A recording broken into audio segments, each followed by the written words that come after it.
Hoy, Pogi. Tara, magmerienda tayo. Ang boss ko ay kumakain ng pulutan. Kung ayaw mong magkaproblema, umalis ka na agad. Ang daming pwesto. Kailangan mong agawin ang sa amin. Agawin mo. Sa Yoncheng, wala kang lugar. Ang sa akin, akin lang. Ayaw umalis ha. Halika, umupo ka sa hita ko. Samahan mo akong kumain. Hahaha. Kilala mo ang Black Tiger Tang, di ba? Huwag mong gawing miserable ang sarili mo. Black Tiger Tang. Ikaw ay tauhan ni Longzi. Ele, mabuti at alam mo. Si Zie, ang pinuno ng Black Tiger Tang. Mula ngayon, tawagin mo siyang Zie. Ngayon, samahan mo si Masha kumain. Ikaw, gusto mo bang mabuhay pa? Bilisan mo, lumayas ka na. Sawa ka na ba sa buhay? Boss, nasira ang saya dahil sa mga langaw. Dagdagan mo ng isa pang bowl ng Paris na pata. I charge mo sa kanya. Sige.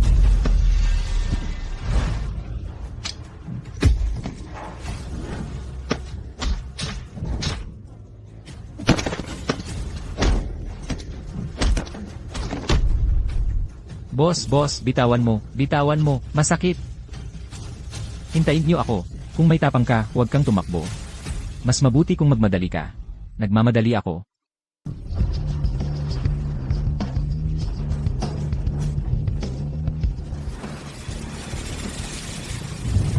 Ang tagal ko na sa Cloud City.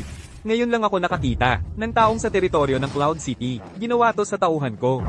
May lakas ng loob kang guluhin ang Black Tiger Gang. Dumating na si Boss Z. Patay ka na. Longzi ng Black Tiger Gang. Huwag magmadali. Ngayon pa lang yan. Kung hindi pa rin sila matututo, marami pa silang paghihirap na darating. Ikaw, anong ginawa ng tauhan ko sa'yo? Mukhang ako pa ang dapat humingi ng paumanhin sa'yo. Sinira mo ang kabuhayan ko. Ginulo mo ang magandang mood ko. Ginantihan ko lang. Sige, umalis na kayo. Sa susunod, mag-ingat kayo.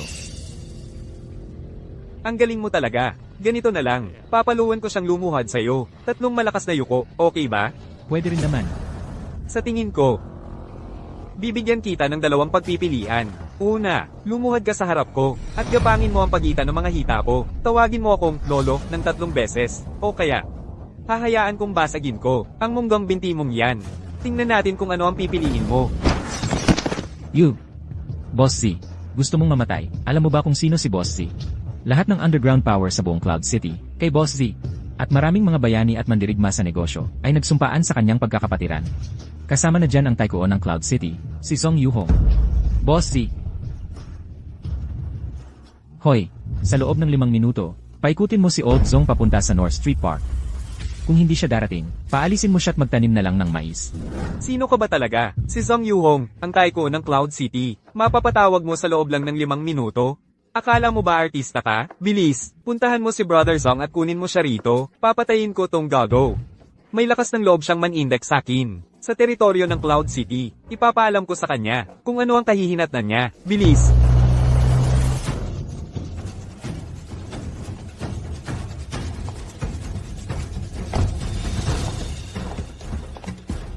General Mo. Dumating ka na rin. Dalhin mo ang mga tao. Patayin ninyo ang gago na ito para sa akin. Ginoong Zong. Wala kang silbi, puro kapalpakan lang ang dala mo. Nagkulang ako sa pamamahala sa mga tauhan. Narito ako upang tanggapin ang parusa mula sa Diyos ng digmaan na libong wasak. Diyos ng digmaan na libong wasak. Kumain lang ng hapunan, may palabas na ng action film para sa akin. Lalo kitang hinahangaan. Boss, bayad po.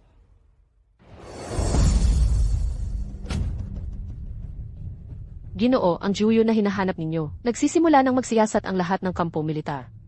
Paano ko hindi ipaghihiganti ang pagkamatay ng aking ama? Kung may balita, siguraduhin ipagbigay alam agad sa akin. Opo. Ang inyong amain na si Zheng Yuhao, nalaman niyang kayo ay hinirang na Diyos ng digmaan na libong wasak at labis siyang natuwa. Ngayon, kayo ay isa ng general ng Hua, na pangalawa sa pinakamataas at iginagalang ng lahat. Sabi niya, dapat munang ayusin ninyo ang inyong personal na bagay. Kung ang blind date na ito ay hindi magtatagumpay, hindi kayo makakabalik sa kabisera. Interesting, kung hindi ko ayusin ang aking buhay pag-ibig, hindi na ako pauwiin. Ito mula kay Dongfeng Nu, ang Dragon's Blood Heavenly Brew na inihanda para sa inyo. Ito naman mula kay Xilibao, ang susi ng Huiting Jadete na inihanda para sa inyo. At ito mula kay Nan Hoyan, ang AC card ng Consortium Shenkuan na inihanda para sa inyo. Salamat sa inyong pag-intindi. Ano ang plano para bukas?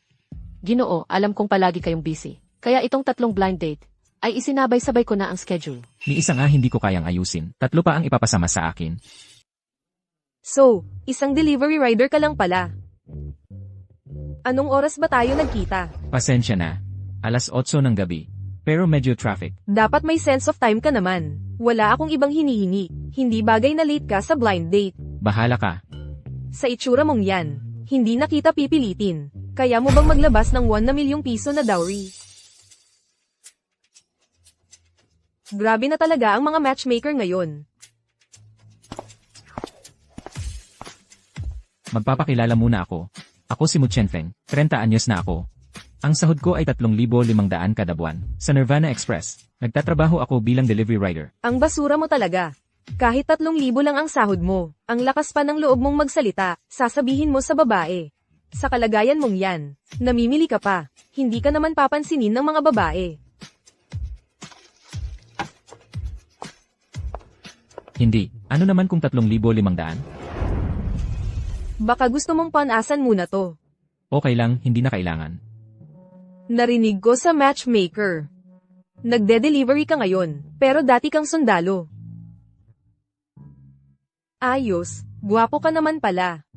Ganito kasi yun, may sakit ang lola ko, at kailangan ko ng pera para sa emergency. Kailangan ko ng tulong mo. Magpanggap ka bilang boyfriend ko. Lalapitan natin ang isa kong kaibigan na sobrang yaman, para manghiram ng pera para sa emergency. Pasensya na. Abala ako, wala akong oras para magpanggap. Iron-Blooded Chapter Medal. General Mo, sa labanang ito, napakagaling ng nagawa ni Lieutenant Liu. Napakataas ng morale ng hukbo ngayon. Paano natin siya pararangalan?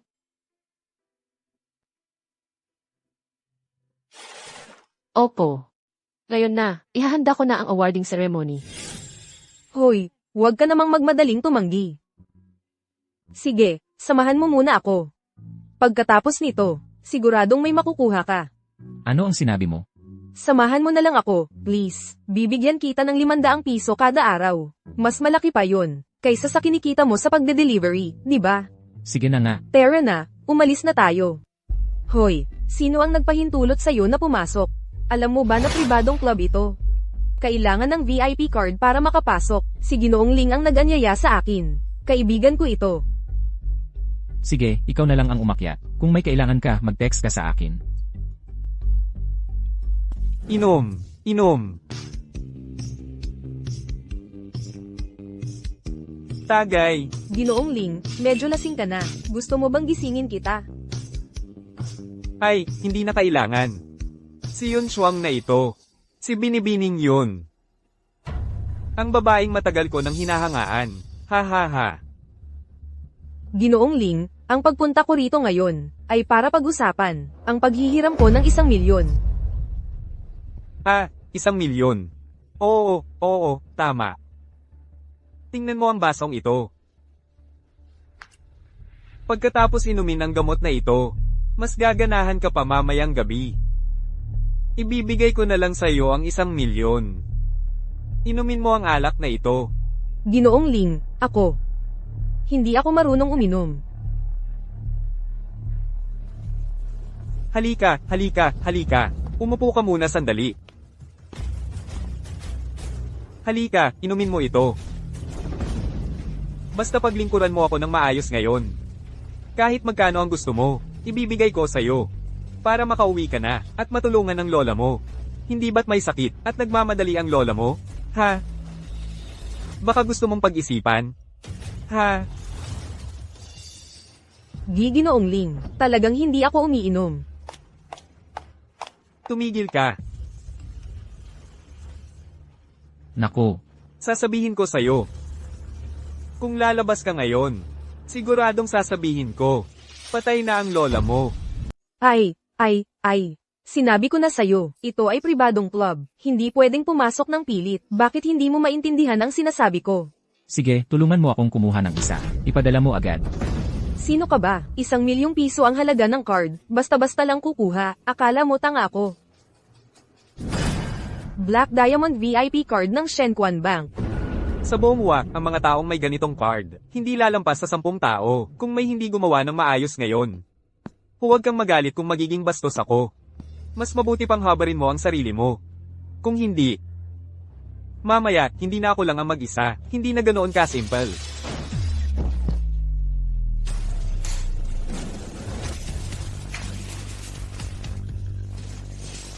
Sino ka? Ito ang girlfriend ko, linisin mo ang bibig mo. Sino ka talaga? Huwag kang makialam. Ngayon, may nakikialam na. Tao, tulong. Hoy, Ling Xiao, anong nangyari? Anong nangyayari dito? Saan galing itong maliit na cute? Pumasok at sinuntok ako. Ang dami ninyong gwardiya. Lahat ba sila ay Terracotta Warriors? Sige, Ling Xiao, huwag kang mag-alala ngayon. Hindi namin hahayaan na umalis ng buhay ang batang ito. Ikaw ba ang lalabas ng kusa o hahanap kami ng tao para bugbugin ka palabas? Tigil. Ginoong Shu, anong ginagawa ninyo rito? May nanggugulo sa aming VIP. Pinapahanap ko na ang mga tao para paalisin siya. Dagdagan ninyo ang mga tao para makita niya ang kanyang kapalaran. Ginoo. Pasensya na po, hindi ko po nakilala ang inyong kataas-taasang pagkatao, at nakagalit pa ako sa VIP ng Divine Rights Bank. Pakiusap po, huwag ninyo sanang pansinin ang katangahan ko. Ang lahat ng gastos ninyo sa amin ngayong gabi, lahat ng gastos, libre na po namin. Nababaliw ka ba? Sino ba ang VIP? Ako ang tunay na VIP dito. Kung alam na ninyo, alisin niyo agad ang basura. Tawagin ng mga tauhan, paalisin ninyo siya. Sasabihin ko sa'yo, kung ipapaalis mo ako ngayon, bukas, pupulbusin ko ang iyong mga paa at kamay, at itatapon kita. Boss, baka nagkakamali ka. Si Ginoong Ling ay super VIP ng aming tindahan. Dahil lang sa batang ito, paaalisin mo siya. Ginoong Ling, ang iyong mga gastos noon, ay talagang malaki sa aming tindahan. Palagi naming itinuring bilang VIP. Pero para maging tapat, ang iyong gastos sa isang taon, ay hindi maaaring pantayan, ng kahit isang pribilehiyo ng Divine Rights Bank. Kung may utak ka, umalis ka na ngayon din. Huwag mo kaming pilitin na gumamit ng dahas, katarantaduhan. Sasabihin ko sa'yo, kaya kitang durugin, parang pagdurog ko lang, sa isang langgam. Naiintindihan mo? Nasa bingit ka na ng kamatayan, at daldal ka pa ng daldal. Ang aming hotel ay hindi na kailanman maglilingkod sa'yo.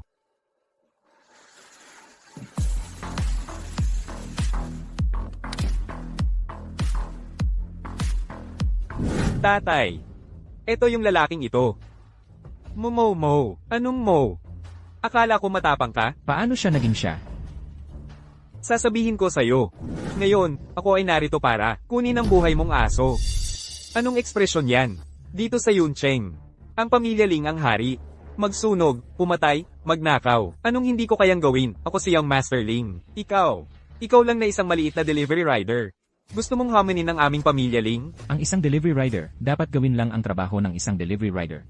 Kung may sisihin ka, sisihin mo ang pagkakataon ng kapanganakan mo. Sa Yuncheng, ang pinakaayaw ko ay yung walang kakayahan at koneksyon, pero mahilig pa ring makipag-away. Hamonin ang sarili sa mga bagay na hindi mo pa naabot. Ngayon, hindi ko hahayaang maging delivery rider ka pa. Nakakainis talaga. Dapat pinatawad kita. Patawarin ako? Ako, isang tunay na rich second generation. Kailangan pa ba ng tulad mong nagtatrabaho ng 12 oras na basura na patawarin ako? Mukhang hindi mo pa rin alam kung ano ang ibig sabihin ng sindikato. Sino ang magtatanggal ng binti niya para sa akin? Gagawin kong hallmaster. Suntukin siya. Bitawan mo ako. Ang sampaling ito, para sa mga babaeng na yung ginahasang mabubuting dalaga. Hinahampas mo ako? Mukhang ayaw mo nang mabuhay. Ang sampaling ito, para sa mga mamamayan ng Yuncheng na yung inapi. Papatayin kita. Patayin niyo siya. Ang mga kabataan hindi alam kung gaano kalawak ang mundo kapag ininsulto mo ang aming pamilyang Ling. Pira-pirasuhin namin ang katawan mo. Kung hindi ka sana nagsalita ng ganyan karami, baka buo pa ang katawan mong maiiwan. Ile. Dito sa Cloud City, wala pang nakapagsabi ng ganyan. Anong ginagawa ninyo? Hulihin siya agad.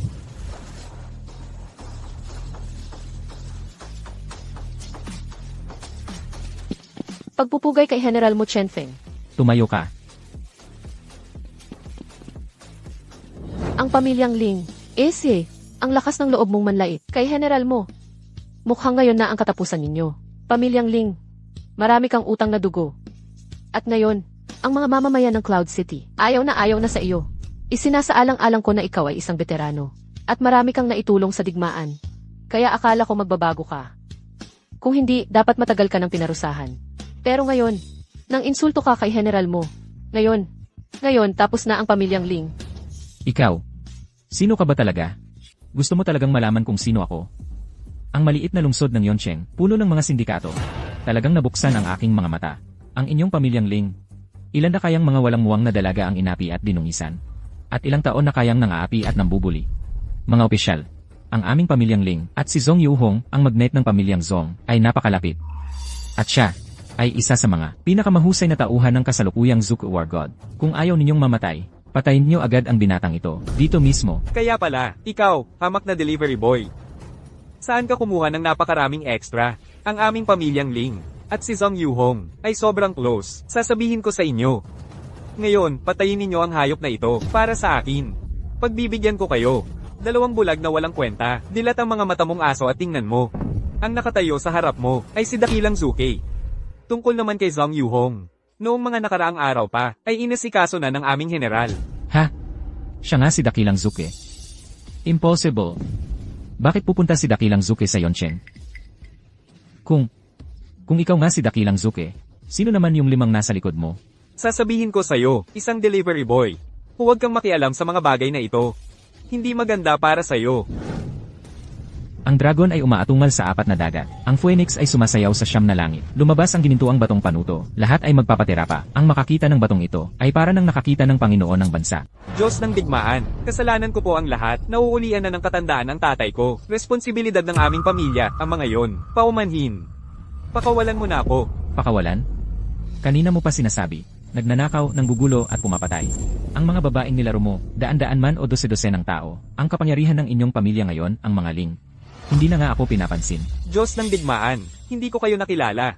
Basta't patawarin mo lang kami. Lahat ng ari-arian ng aming pamilya, ang mga kumpanya, mga real estate, lahat ng negosyo, ibibigay ko sa inyo. Si Qian po, ang Diyos ng digmaan, ay tapat at mabait. Pero kayo, sobrang mayabang. Ngayon, ang buong sindikato sa lungsod ng yun, ay gumagalaw para sa inyo. At hanggang ngayon, ganyan pa rin kayo, nagmamalaki at nang aapi. Kung sino man ang mapasukan ng ganitong sitwasyon, hindi basta-basta makakapayag. Paumanhin, hindi ko alam. Ikaw pala si Ginoong Qian po. Nagalit kayo ng ganito dahil sa akin ngayon. Siguradong pira-pirasuhin ako. Isaalang-alang ninyo, sa pagiging matanda ko na, patawarin mo na ako.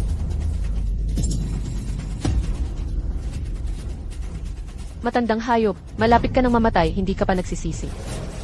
Ang pagtatangka sa Diyos ng digmaan na maihawak ng Dragon King token, ay parang pagtatangka sa pinuno ng bansa, ang huling bahagi ng buhay mo.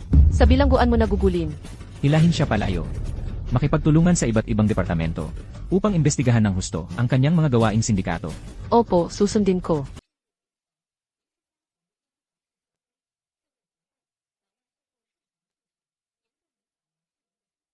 Bakit ang ingay nito? Nasa balita pa nga. Yun Shuang. Ito, 1,000,000 piso. Hindi mo ba kailangan ng pera? Kunin mo itong pera. Gawin mo ang gusto mo. Una, iligtas mo ang lola mo. Huwag na. Hindi ko na kailangan ng pera mo. Yun Shuang.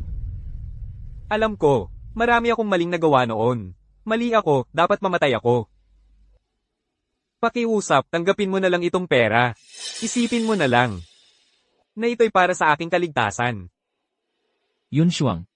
Ang pera ni Young Masterling sa'yo, tanggalin mo na lang.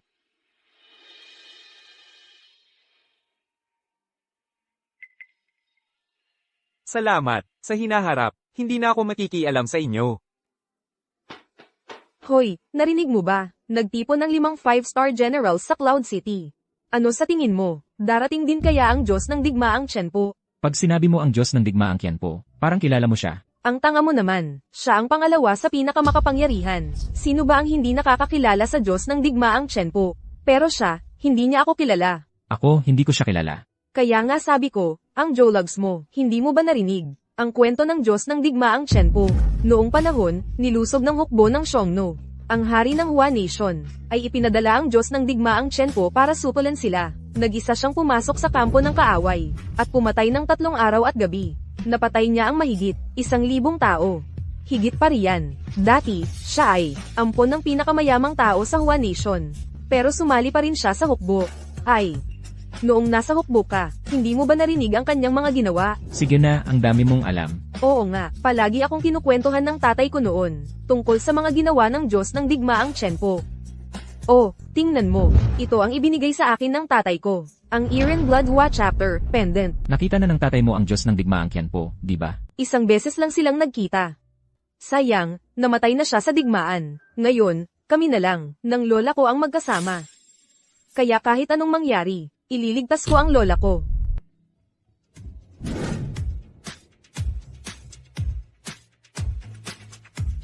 Diyos ng digmaang tiyempo, ang kinuha mo sa akin. Babayaran ko ng doble. Ikaw talaga, walang puso at walang kwentang babae. Ganyan na ang kalagayan ng lola. Saan ka na naman nagpunta?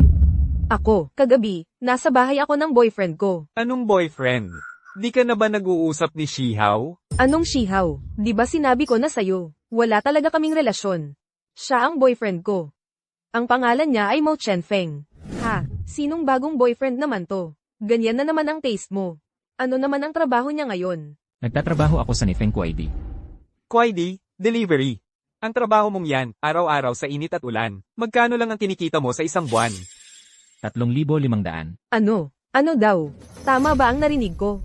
Yun Shuang, ha? Talagang tumataas na ang standards mo. Dati, mga mayayaman ang dinadala mo. Ngayon, delivery rider na ang dinala mo sa bahay. Ha ha ha. Mukhang di magtatagal. Makakatulog ka na sa delivery rider. Ha ha ha ha. Nakakatawa ka talaga. Yun Shuang, huwag ka nang magpahiya dito. Akala mo ba, di kaya ng pamilya natin magpadala ng Kuwaidi? Tama si tatay. Lalong bumaba ang standards mo. Kung malaman ng iba na ganyan ang boyfriend mo, talagang ikakahiya namin. Kailan mo ako nakita na nag-uwi ng boyfriend? Kailan ko sinabing boyfriend ko si Shihaw? At saka, ang relasyon ko. Ano ba ang pakialam ninyo? Sabi ni Lola, ang bahay na ito, sa'yo mapapasa balang araw. Kung magpapatuloy kang mag-aksaya ng pera.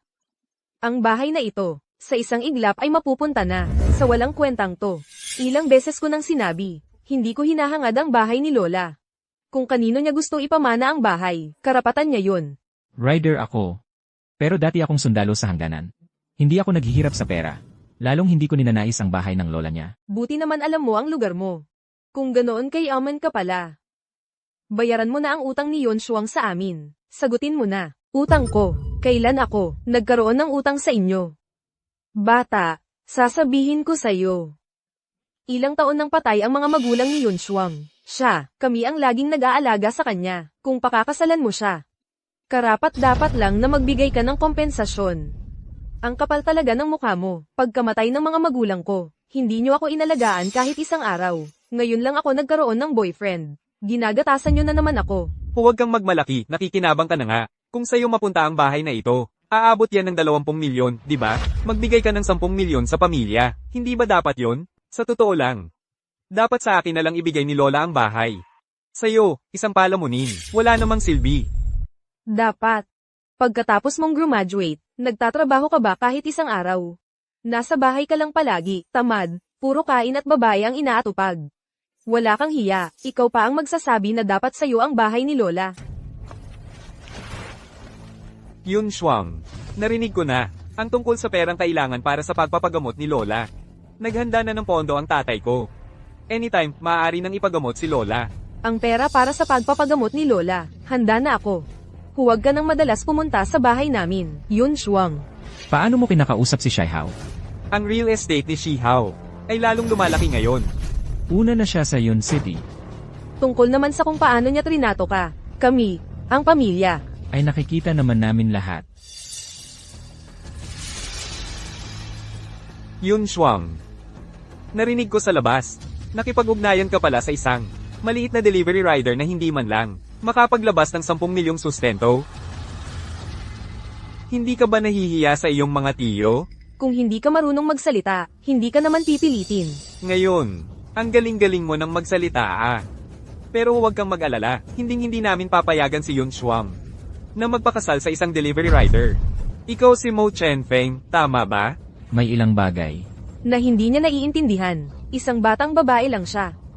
Bilang isang lalaki, Hindi ka rin ba marunong umintindi? Si Shihaw ay isang malaking negosyante na bilyonaryo. Dapat marunong kang tumingin sa sitwasyon. Sa palagay ninyo, ang pera ang sukatan ng kaligayahan ni Yun Shuang. Kahit ilang bilyon pa, kahit daan-daang bilyon, wala akong pakialam. Siyempre wala kang pakialam. Wala ka naman nun, di ba? Haha. Yun Shuang, sinabi ko na kay Papa. Kapag ikinasal ka na, Bibilhin natin ang mansion sa Chindian Tower. ang halaga ay 4 na bilyon. Pagdating ng panahon, Isasama namin kayong lahat para magsaya. Magkano ba ang isang delivery? Mga 5 piso. Eto, 20 piso. Umalis ka na. Ang ginagawa ninyo ngayon, ay para lang ibenta ako, sa mataas na halaga, at ipakasal sa Diyos ng yaman, na ito. Ang pagpunta ko dito ngayon ay, para sabihin sa inyong lahat, ang pera para sa pagpapagamot ni Lola, na kumpleto ko na. Huwag na kayong magsalita pa. Magmadali kayong ipagamot si Lola. Noong wala ka sa bahay, Napag-usapan na namin. Ang kalagayan ng lola mo ngayon. Napagpasyahan naming huwag nang ipagamot. Huwag ipagamot. Anong karapatan ninyo? hindi lang si Lola ay lola mo, siya rin ang nanay ko at ni Tio. Ang kalagayan ng kalusugan ni Lola, malinaw na malinaw sa amin. Ang gastos sa paggamot ni Lola ay 1,000,000 piso. Ako ang sisigat sa halagang yun. Kung masayang man, pera ko naman yun. Wala akong pakialam kung saan mo mahahanap ang 1,000,000. Ang importante, sinabi ko na. Hindi na pagagamot si Lola. Ako at si Tio, desisyon na namin to. Ikaw na mas bata, tanggapin mo na lang. Panaginip lang yan. Si Lola ang taong pinakamabait sa akin sa mundo. Kahit anong mangyari, ililigtas ko siya. Sige, sama-sama tayong magpagamot kay Lola. Si Yun Shuang ay babae lang naman. Ay, kung di pa gagamot, edi huwag. Hoy, Yun Shuang. Kung hindi mo gagamitin yung 1,000,000 mo, pahiram naman ng konti. Pag umayos na ang sitwasyon ko, babayaran kita. Umalis ka sa harap ko. Lola. Ako to, si Yun Shuang. Lola, Lola, Lola, tulong. May tao ba dyan? Tulungan niyo ako. Lola, anong nangyari? Lola, anong nangyari? Inay. Anong nangyari? May problema ba? Anong problema? Anong ginagawa mo? Sigurado ka bang hindi na siya majay gising? Ikaw ang may kasalanan sa nangyari kay Lola. Ikaw ang paborito ni Lola. Pero sa likod mo, may masamang balak ka pala. Tita, hindi talaga ako yun. Anong hindi ikaw? Ha, hayop ka. Walang magulang na nagpalaki sa'yo. Anong ginawa mo? Hindi mo ba alam sa sarili mo? Nagbigay ka ba ng maling gamot kay Lola? Nagbigay ka ba ng maling gamot kay Lola? Paano naging ako? Lagi akong sumusunod sa Race Eta para kay Lola. Lagi akong sumusunod sa Race Eta para kay Lola. Anong gamot ito? Ay, Diyos ko, ikaw, kayong dalawa. Anong klase ng gamot ang ibinigay ninyo kay Lola? Anong klase ng gamot ang ibinigay ninyo kay Lola? Hindi ko binigyan ng gamot si Lola. Hindi ko rin alam kung anong gamot ito. Hanggang ngayon, matigas pa rin ang mukha mo. Napakabait sa'yo ni Lola. Tapos ganito ang gagawin mo sa kanya. Napakasama mo talaga. Ang may ginawang kasalanan, alam niya sa sarili niya, titiyakin kong malaman ang katotohanan. Pagdating ng panahon, pagsasabay natin ang lumang at bagong utang na loob. Anong ibig mong sabihin? Ibig mong sabihin, ako ang gumawa, hindi si Yun Shuang ang may gawa, Shen Feng. Paano na si Lola? Ayos lang, Yun Shuang, may paraan ako. Ano man ang mangyari kay Lola, gagalingin ko siya. Jukwi, sabihin mo agad kay Sir Xu na manggagamot. Kailangan kong bumaba siya. Naunawaan ko, Ginoo. Dalhin mo itong gamot, uwi ka at inumin mo. Magpahinga ka ng 2 araw, gagaling ka na. Master, may tumawag, hinihiling na bumaba ka agad kayo. May tumawag, hinihiling na bumaba ka agad kayo. Bakit ka ganyan kabalisahan? Hindi ba't sinabi ko na? Kapag ako'y nagkonsulta, hindi ako sumasagot sa telepono. At saka, hindi mo ba alam ang mga patakaran? Ang manggagamot ng Dragon King Temple. Hindi basta-basta makabababa. Ang pagbaba ay paglabag sa batas militar. Si General Zhu Kei mismo ang tumawag. Sabi niya, si War God Chen po, ang nag-utos na kayo ang magligtas ng buhay. Hindi ako pwedeng mag-atraso sa utos ni General Mo. Dalhin mo ang mga banal na karayom at gamot at bumaba ka na agad. Nababaliw na ba kayo? Isang sakit na hindi kayang gamutin ng ospital. Nagdala pa kayo ng isang albularyo dito. Paano kung may mangyaring masama? Huwag kang mag-alala, ang kakayahan sa panggagamot ni Dr. Xui ay lubos kong pinagkakatiwalaan. Lola, nagising ka na rin, Lola. Akala ko, hindi ka na muling majay gising. Huwag kang mag-alala. Ayos na ako ngayon. Salamat sa iyo, Doktor, sa iyong kahangahangang kakayahan. Ang kalagayan ng matanda ay halos naging matatag na. Pero kailangan niyang magpahinga ng husto. At dapat ding uminom ng gamot ng tuloy-tuloy sa loob ng 3 araw. Maraming salamat sa tulong. Ang utang na loob na ito ay tatatak sa isipan ko, si Mu Chenfeng. Isang karangalan ng makapaglingkod sa inyo, Ginoong Mo. Pwede ba tayong lumabas sandali para mag-usap? Ang sakit ng matanda ay talagang malubha. Pero ang dahilan ng pagkawala niya sa malay ngayon, ay hindi dahil sa paglala ng kanyang sakit, kundi dahil may naglagay ng lason. Ang lason sa karayom na ito, ay napakalason talaga. Pakibigay mo ang karayom na ito, kay Zukwe. Dapat kong malaman ng malinaw kung sino ang gumawa nito. Huwag kang mag-alala, Ginoong Mo. Ang bagay na ito ay dapat ingatang mabuti ang paghawak. Nauunawaan ko. Salamat. Binata. Paano mo nakilala ang apo kong si Shuang-er? Nagkakilala kami sa isang blind date. Halata naman na ikaw sa hinaharap ay magtatagumpay sa buhay. Sobrang bagay ka kay Shuang-er. Ako, apo, gustong gusto ka rin.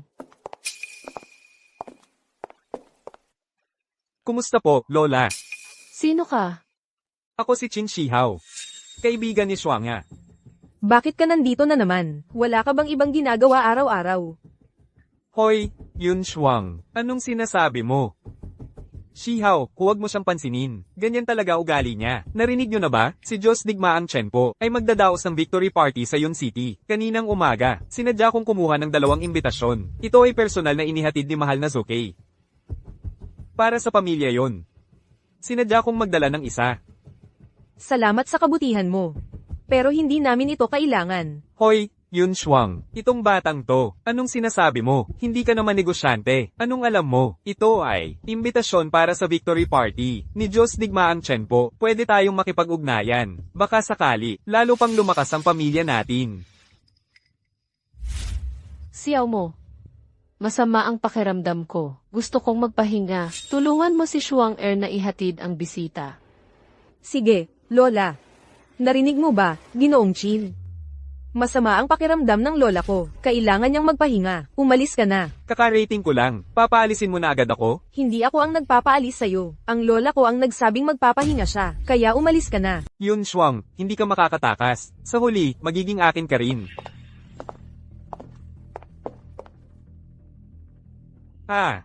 Ito ay isang bihirang pagkakataon. Hindi ko inakala na ang maliit nating Yun Cheng ay makakapag-anyaya sa Diyos ng digmaan na si Chen po. Ang sabi-sabi, ang nasa likod nito, ay ang pinakamayamang tao sa Huaguo na si Xing Yuhao. Kung gayon, ang pagdiriwang na ito ay talagang magiging marangya. Ha ha ha. Makikita ko si Chen po. Ang pamilya natin ay muling makakahinga ng maluwag. Sumama ka sa akin. Ipapakita ko sa iyo ang idol ko. HMP, babae ka, bakit ka pa sasama? Manatili ka na lang sa bahay. Bakit hindi ako pwedeng sumama? Tama ang sinabi ng pinsan mo. Isang babae, hindi marunong sa mga gawain sa negosyo. Siya ay isang delivery boy. Tumigil ka. Kayo ba, gusto ninyo akong patayin sa galit? Alam ko, ang mga ginagawa ninyo sa likod ko. Anong masamang balak ninyo? Shuang-er, halika rito sa akin. Lola, Habang nandito ang buong pamilya, ilinilinaw ko na, ang bahay na ito ay iiwan ko kay Shuang-er. Walang sinuman ang makakakuha nito. ang bihira naman. Napakagandang ari-arian. Hindi man lang iniwan sa apo mong lalaki na magpapatuloy ng lahi. Sa halip ay ibinigay mo pa, sa apo mong babaeng walang kwenta. Alam ng lahat, na kapag napunta kay Yun Shuang ang bahay na ito, parang, napunta na rin sa delivery boy na yun. Malabo na ba ang mata nyo? At naguguluhan na kayo? Sa tingin ko, sa buhay na ito, talagang mapapahamak tayo dahil sa walang kwentang to. Ay, tungkol dito, hindi pa nga natin alam kung sinadyabang mali ang ipinainom na gamot. Hindi pa nga natin sigurado. Ibinigay mo na agad ang bahay. Parang masyadong maaga yata. Pagdating ng ilang araw, kapag nakulong si Yun Shuang, huli na ang lahat para sa pagsisisi mo. Hindi gagawin ni Yun Shuang na ipainom sa akin ang maling gamot. Tungkol naman sa kung sino ang nagbigay nito sa akin. Na gustong mamatay ako. Malinaw sa akin. Lola, mangyaring ingatan nyo ang inyong katawan. Ang ibang bagay ay hindi mahalaga. Ang mga bagay-bagay sa pamilya, ako at si Yun Shuang na ang bahala. Tama, Lola. Kailangan ninyong magpahinga ng maayos. Hindi namin kailangan ang bahay ninyo. Ano nang pinangungunyapit mo dyan? Parang may tinatago ka. Tada, tingnan mo ito. Imbitasyon? Paano napunta sa'yo yan? Kanina, ipinagmayabang sa akin ng pinsan ko ito. Kaya sinabi ko, hiramin ko lang para tingnan kung ano ba itsura nito. Tapos, ayon sa itsura nito, gumawa ako ng kaparehong kopya. Ano? Hindi halata, di ba? Talagang magkamukha. May ganitong talento ka pala. Noong bata pa ako, palaging hindi ako isinasama ng pamilya ko sa sine. Kaya ako, madalas akong gumawa ng eksaktong kaparehong kopya. Tapos, pasok na lang ako ng pasok. Sayang lang, may security code ito. Hindi yan makokopya. Okay lang yan. Isipin mo, Napakalaki ng party na ito. Maraming tao. May paraan ako para makapasok. Hindi naman kailangang mahirapan. May kaibigan ako sa Star Cloud Hotel, kaya niya tayong tulungan. Ikaw, huwag mong ipapahiya ako. O nga pala, naisip mo na ba ang tungkol sa regalo? Anong regalo? Para kanino pa ba ito? Regalo para kay Kian po, Diyos ng digmaan.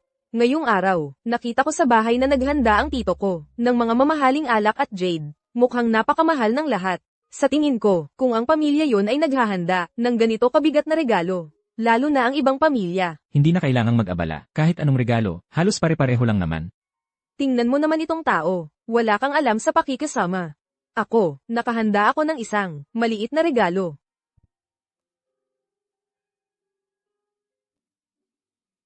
Mukhang mamahalin ito ah. Ikaw na isang delivery rider. Syempre ganyan ang tingin mo. Isipin mo, araw-araw ay tumatanggap si Chen Pu Zonshen ng libu-libong regalo. Sa paningin niya, walang halaga ang mga bagay na ito.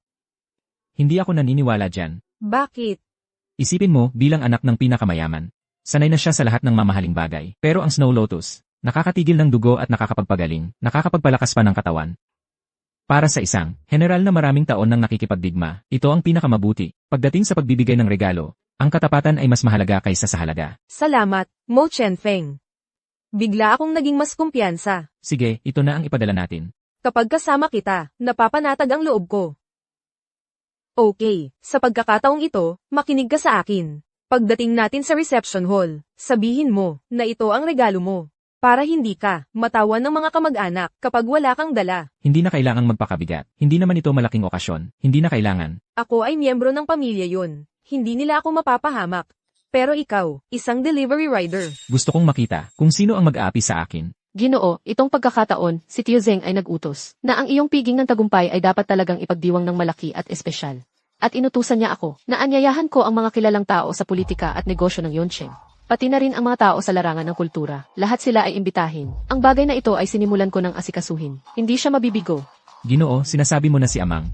Bakit sa maliit na lungsod ng Yoncheng ay gagawa ng ganito kalaking ingay? Ginoo, sa palagay ko, ang ibig sabihin ni Tio Zeng ay, ang paggawa natin ngayon ay hindi lang para kay Yun Shuang. Higit pa rito, kailangan nating ipalaganap ang balita na dumating na ang Diyos ng digma ang 100 pira sa Yoncheng. Layunin nito ay akitin ang iyong kaaway na pumatay sa iyong ama na si Juyu, na lumitaw ng kusa. Sa palagay ko, ganoon din ang iniisip ni Amang. Si Juyu ay dapat nang tapusin. Ginoo. Malaki talaga ang impluensya ni Juyu sa Yoncheng. At mabagsik ang kanyang mga pamamaraan. Napakalupit sa paggawa, kaya't kailangan talaga nating maging maingat. Oo nga pala. Ang paglalason kay Lola Yun Shuang, ano na ang nangyari sa investigasyon? Ito nga ang sasabihin ko sa inyo. Nakita ko na ang nagbenta ng lason. Sabi niya, ang naglason ay walang iba kundi ang pangalawang tiyo ni Yun Shuang at ang kanyang pinsan. Siya nga pala, sila nga. Ikaw na ang bahala sa mga susunod na bagay. Huwag kang mag-alala, ako na ang bahala. Oo nga pala, may isa pang bagay. Oy, Yun Shuang. Ang bilis mo namang nagkatuluyan ng delivery boy mo. Magkasing ugali nga kayo.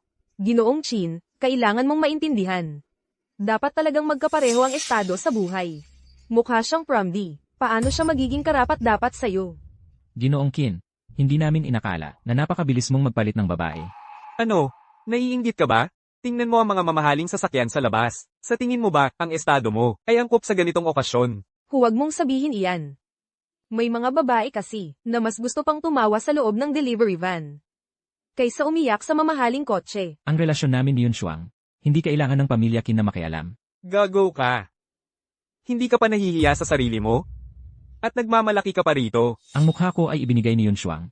Sayang lang ang pagsisikap mo, Ginoong Qin. Hindi ka pa rin pinapansin ni Yun Shuang. Mukhang ayaw niyang bigyan ng kahit konting respeto. Gago kang hamak ka. Kahit nakarating ka na sa pintuan ng victory party, hindi ka pa rin makakapasok. Ang invitation card ko ay para sa kuya ni Yun Shuang, hindi para sa inyong dalawa. Sige, makikipagpustahan ako sa'yo. Ngayong gabi, sa ating dalawa, may isang hindi makakapasok. Kung sino man yon, baka hindi tulad ng iniisip mo, Ginoong Qin. Talagang wala kang hiya. Kung sino man ang hindi makakapasok sa victory party ngayong gabi. Dadaan sa pagitan ng mga hita ng isa. Sige, usapan na. Sana hindi niya malaman na ang ginamit ko ngayong gabi. Nakakainis talaga. Sinabi ko na, ang ganitong okasyon ay hindi bagay para sa isang hamak na tao tulad mo. Bakit saan-saan kita nakikita? Kung makakapasok kayo, bakit ako hindi? Huwag mong isipin na dahil binigay ni Lola ang bahay kay Yun Shuang, ay magiging mayabang ka na. Ang pamilya namin ay hindi sang-ayon na si Yun Shuang ay magpakasal sa isang delivery boy. Panaginip lang yan. Ang relasyon namin ni Yun Shuang, kami ang bahala, hindi nyo kailangang mag-alala. Yun Shuang, nakita mo na ang pinsan mong babae. Bakit hindi ka man lang nagsalita? Ate, bakit ka bumalik? Nagsawa na ako sa ibang bansa. Saan pa ba makakapantay ang ganda ng ating bansa? At saka, narinig ko na binigay na ni Lola ang bahay. Kung hindi ako babalik ngayon, baka hindi na ako makabalik pa. Ang mga kamag-anak kong ito, ay mga taong mapanlait at maliit ang pag-iisip. Huwag mong pansinin ang mga yan. Huwag kang mag-alala sa mga sinasabi nila, makakarma rin sila mamaya. Guardia, bakit pinapapasok ang ganitong mababang uri ng tao? Sa piging pagdiriwang ni Chen Po Zonshen, kayong mga security, wala ba kayong pakialam? Wala bang mag-imbestiga sa kanyang pagkatao? Oo nga, Mo Chenfeng. May imbitasyon kami, pero hindi kayo papapasukin ngayon. Kung may kakayahan ka, kumuha ka ng sarili mong imbitasyon. Pero mayroon naman akong tunay na imbitasyon, di ba? Hinto, tunay ba ang imbitasyon mo? Ngayon, sa harap ng lahat, ilalantad ko ang pekeng invitation ng dalagang yun. At ang kanyang nobyo ay isang delivery boy lang. Mas mabuting manahimik ka, mahihiya ka mamaya. Ano, natatakot ka? Guardia, suriin ang imbitasyon ni Binibining Yun Shuang. Binibini, pakibigay ang imbitasyon. Ako ang mag-verify. Nagpapawis ang palad ko. Baka hindi ma-verify. Imposibleng mangyari na hindi ma-identify. Isang sitwasyon lang ang posible. Nagsisinungaling ka. Peke ang imbitasyon mo. Paumanhin, Binibini, ang imbitasyong ito. Sigurado bang galing kay Tianpo Sanshin? Huwag na lang. Hindi ko inakalang mapapansin nila na peke ang imbitasyon ko. Na peke pala. Umalis na tayo. Nakakakahiya talaga. Paumanhin, Yun Shuang. Muli naming sinuri ang iyong pagkakakilanlan. Tunay nga kayong ififi ngayong gabi. Salamat. Dapat mas mabuti ang pagsusuri ninyo sa kanyang imbitasyon. Hindi maaaring tunay iyon. Narito ang tunay na imbitasyon. Magandang gabi po. Ang imbitasyong ito ninyo ay hindi na wasto. Imposible. Ang akin ay personal na ibinigay sa akin. Ni Ginang, Zuke. Paumanhin, Ginoo. Huwag po ninyong gambalain ang iba. Lumabas na po kayo. Anong sira ang sistema ng seguridad? Nakapasok ang isang pekeng delivery rider. Ako na tunay, hindi makapasok. Dilat-dilatan mo ang iyong mga mata. Ako si Chin Shihao. Naalala mo pa ba? Sinabi ko sa'yo, siguradong hindi ka makakapasok. Huwag magmadali. Gapan sa ilalim ng hita ko. Sige, gagapang ako. Anong ginagawa mo? Bitawan mo ako. Mu Chenfeng. Mo Chenfeng, hindi ko maintindihan. Bakit wala kang hiya at pumunta sa ganitong okasyon? Kung ako, hindi na ako papasok para masaktan. Ang paglason kay Lola, ay report ko na sa pulis. Ang bagay na ito, tiyak na malulutas. Chenfeng, ano ba talaga ang nangyari ngayon? Peke naman talaga ang imbitasyon. Bakit nakapasok pa rin tayo? Ayos lang naman. Makikita mo ang iyong Tianpo Zanshen. May isa pang bagay. Si Yun Shuang mismo ang gumawa ng peking imbitasyon, pero hindi ko gusto na mabunyag ang tunay kong pagkakakilanlan. Sa tamang oras, sumunod ka na lang sa daloy. Ano man ang imbitasyong gagamitin niya, tunay man o peke, siguraduhing makakapasok siya ng maayos. Opo. Ako po ang bahala, maayos po ang pag-asikaso. Oo nga, isipin ko pa lang na makikita ko si Chen Po Zonshen. Sobrang saya na agad ako. Sa likod na lang tayo. Nahiya ka na, di ba? Peke pa rin. Walang saysay kahit makapasok. Pag nagsimula na ang seremonya, tingnan natin kung paano ka lulutes nito. Ay, itong bayaw ko, pwedeng nakatayo lang buong araw. Pag de-deliver kasi, nakatayo rin. Sanay na siya. Doon na lang tayo umupo. Huwag kang magsalita ng ganyan. Para sa akin, ang upuang iyon, kahit ang presidente ng Yunzhou Chamber of Commerce, ay hindi karapat dapat umupo. Ay, Gustong-gusto mong mamatay. Nakakakahiya talaga. Dito pa nagdala ng kahihiyan. Yun Shuang, tingnan mo ang hinanap mo. Anong klaseng boyfriend? Anong klaseng tao? Ang nagwawala sa ganitong klaseng venue, ng handaan, ang mukha ng pamilya natin, ginawa mo ng katatawanan. Chen Feng, anong ginagawa mo? Bumaba ka. Mu Chenfeng, kung wala kang hiya, okay lang. Pero ginagawa mo itong kahihiyan ng pamilya natin. Ngayon, sa harap ng maraming mayayaman. Ha? Saan mo ilalagay ang mukha ng pamilya natin? Anong mukha ng pamilya ninyo? Wala kayong mukha, hindi lang ang pamilya ninyo, kahit pa ang 3 presidente ng mga Chamber of Commerce sa Yunzhou. Wala silang halaga sa akin. Ay, hindi ba yan yung delivery rider na nakipag-blind date sa akin?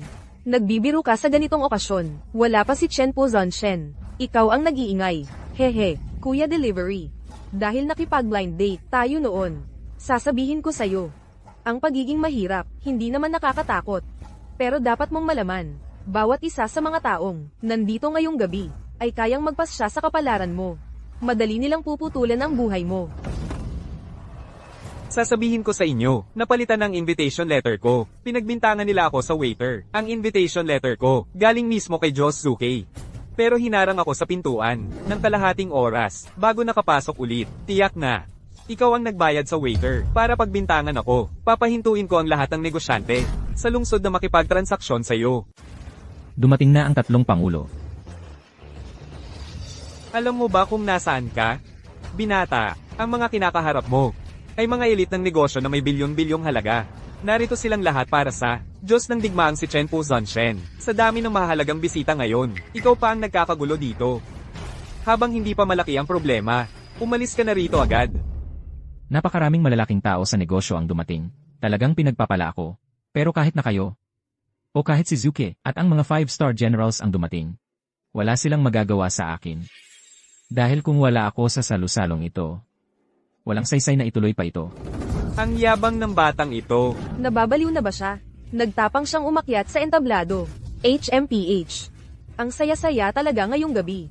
Sa tingin ko, kapag dumating na si Chen Pu Zonshen, malamang puputulan niya ang ulo nito. Mo Chenfeng, ano ba ang ginagawa mo? Napakahalaga ng oras namin. Kami ay narito, hindi para makipag-usap sa mga maliit na tauhan tulad mo.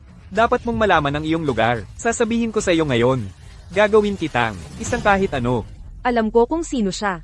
Magandang araw sa inyong lahat. Ang dahilan kung bakit ako nakatayo dito ngayon ay dahil sa taong ito na narito, si Ginoong Mo. Iniligtas niya ako. 1 buwan na ang nakalipas. Lumabas ako para kumain ng merienda sa gabi. Hinarang ako ng mga sindikato. Si Ginoong Mo ang sumaklolo at nagligtas sa akin. Kaya ngayon, bawat salitang sinasabi niya dito, naniniwala ako na totoo ang lahat. Parang bata. Sinira niya ngayon ang pagdiriwang ng tagumpay ng War God. Ito ay isang mabigat na krimen.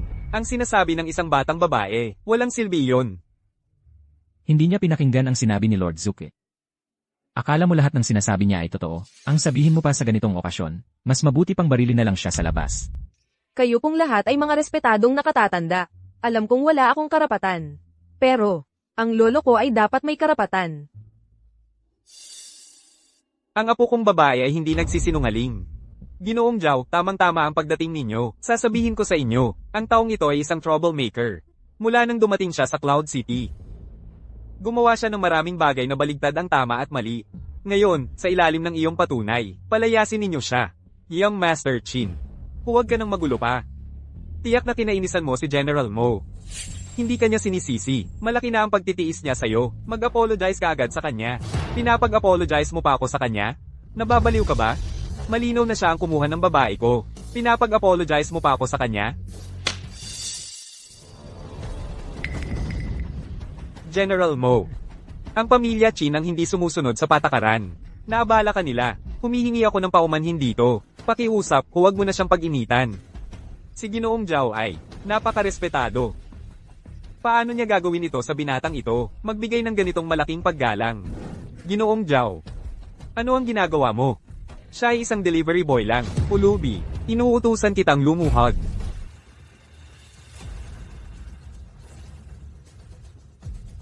Sampilan ang sarili. Sinabi kong sampilan ang sarili, Ginoong Zhao.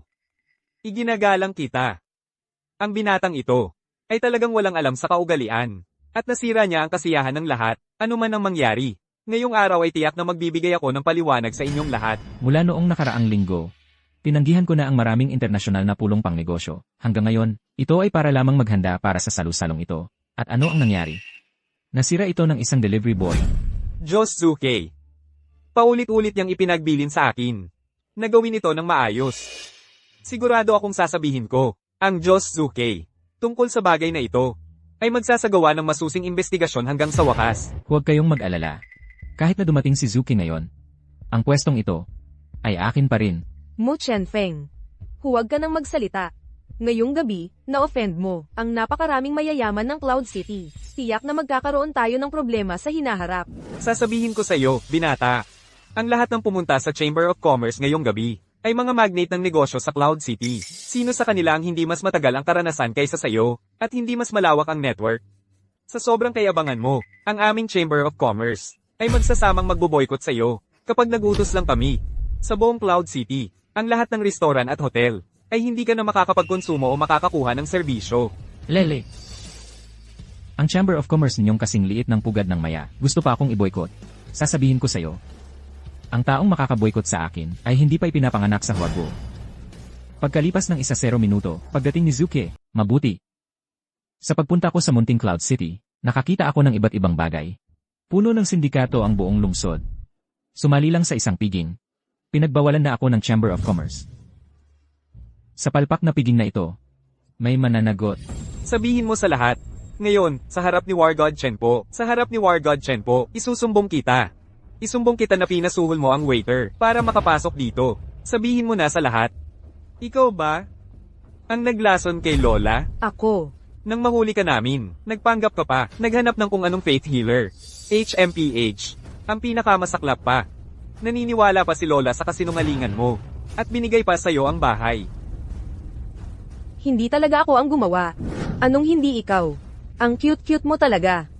Kawangis na kawangis ng nanay mo noon. Hindi natin alam kung kaninong lahi.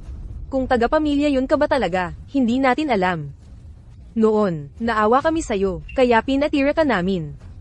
Ilang dekada naming inalagaan si Lola, tapos, nakakuha ka ng malaking bahay. Ang invitation mo, saan galing?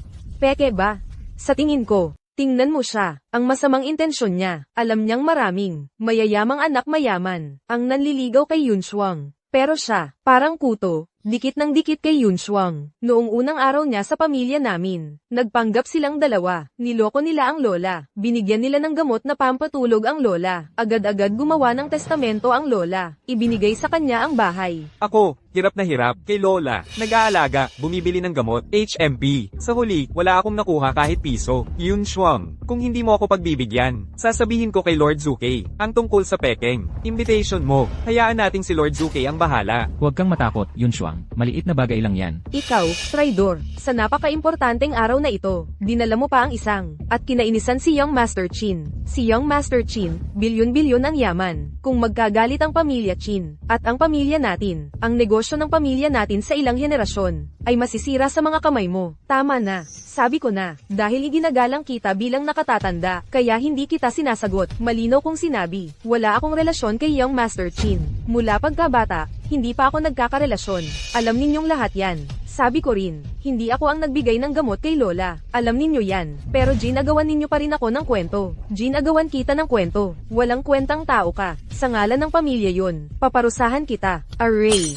Huwag kang magpakalabis. Nagmamadali ka na agad. Sa pagtingin pa lang sa vase na Jingtai Blue na ito, napakamahal na. Hindi ka makakaalis ngayong gabi. Pagkatapos ng handaan, ikaw, dito ka na lang maghugas ng pinggan. Siya naman, dito na lang mag-deliver ng mga package. Sakto, magsama kayong dalawa magpakailanman. HMP. Ang vase kong Jingtai Blue, hindi mo lang sinira ang handaan ngayong gabi. Nasira mo pa ang aking pag-akyat sa lipunan, ang aking pag-unlad, ikaw talaga.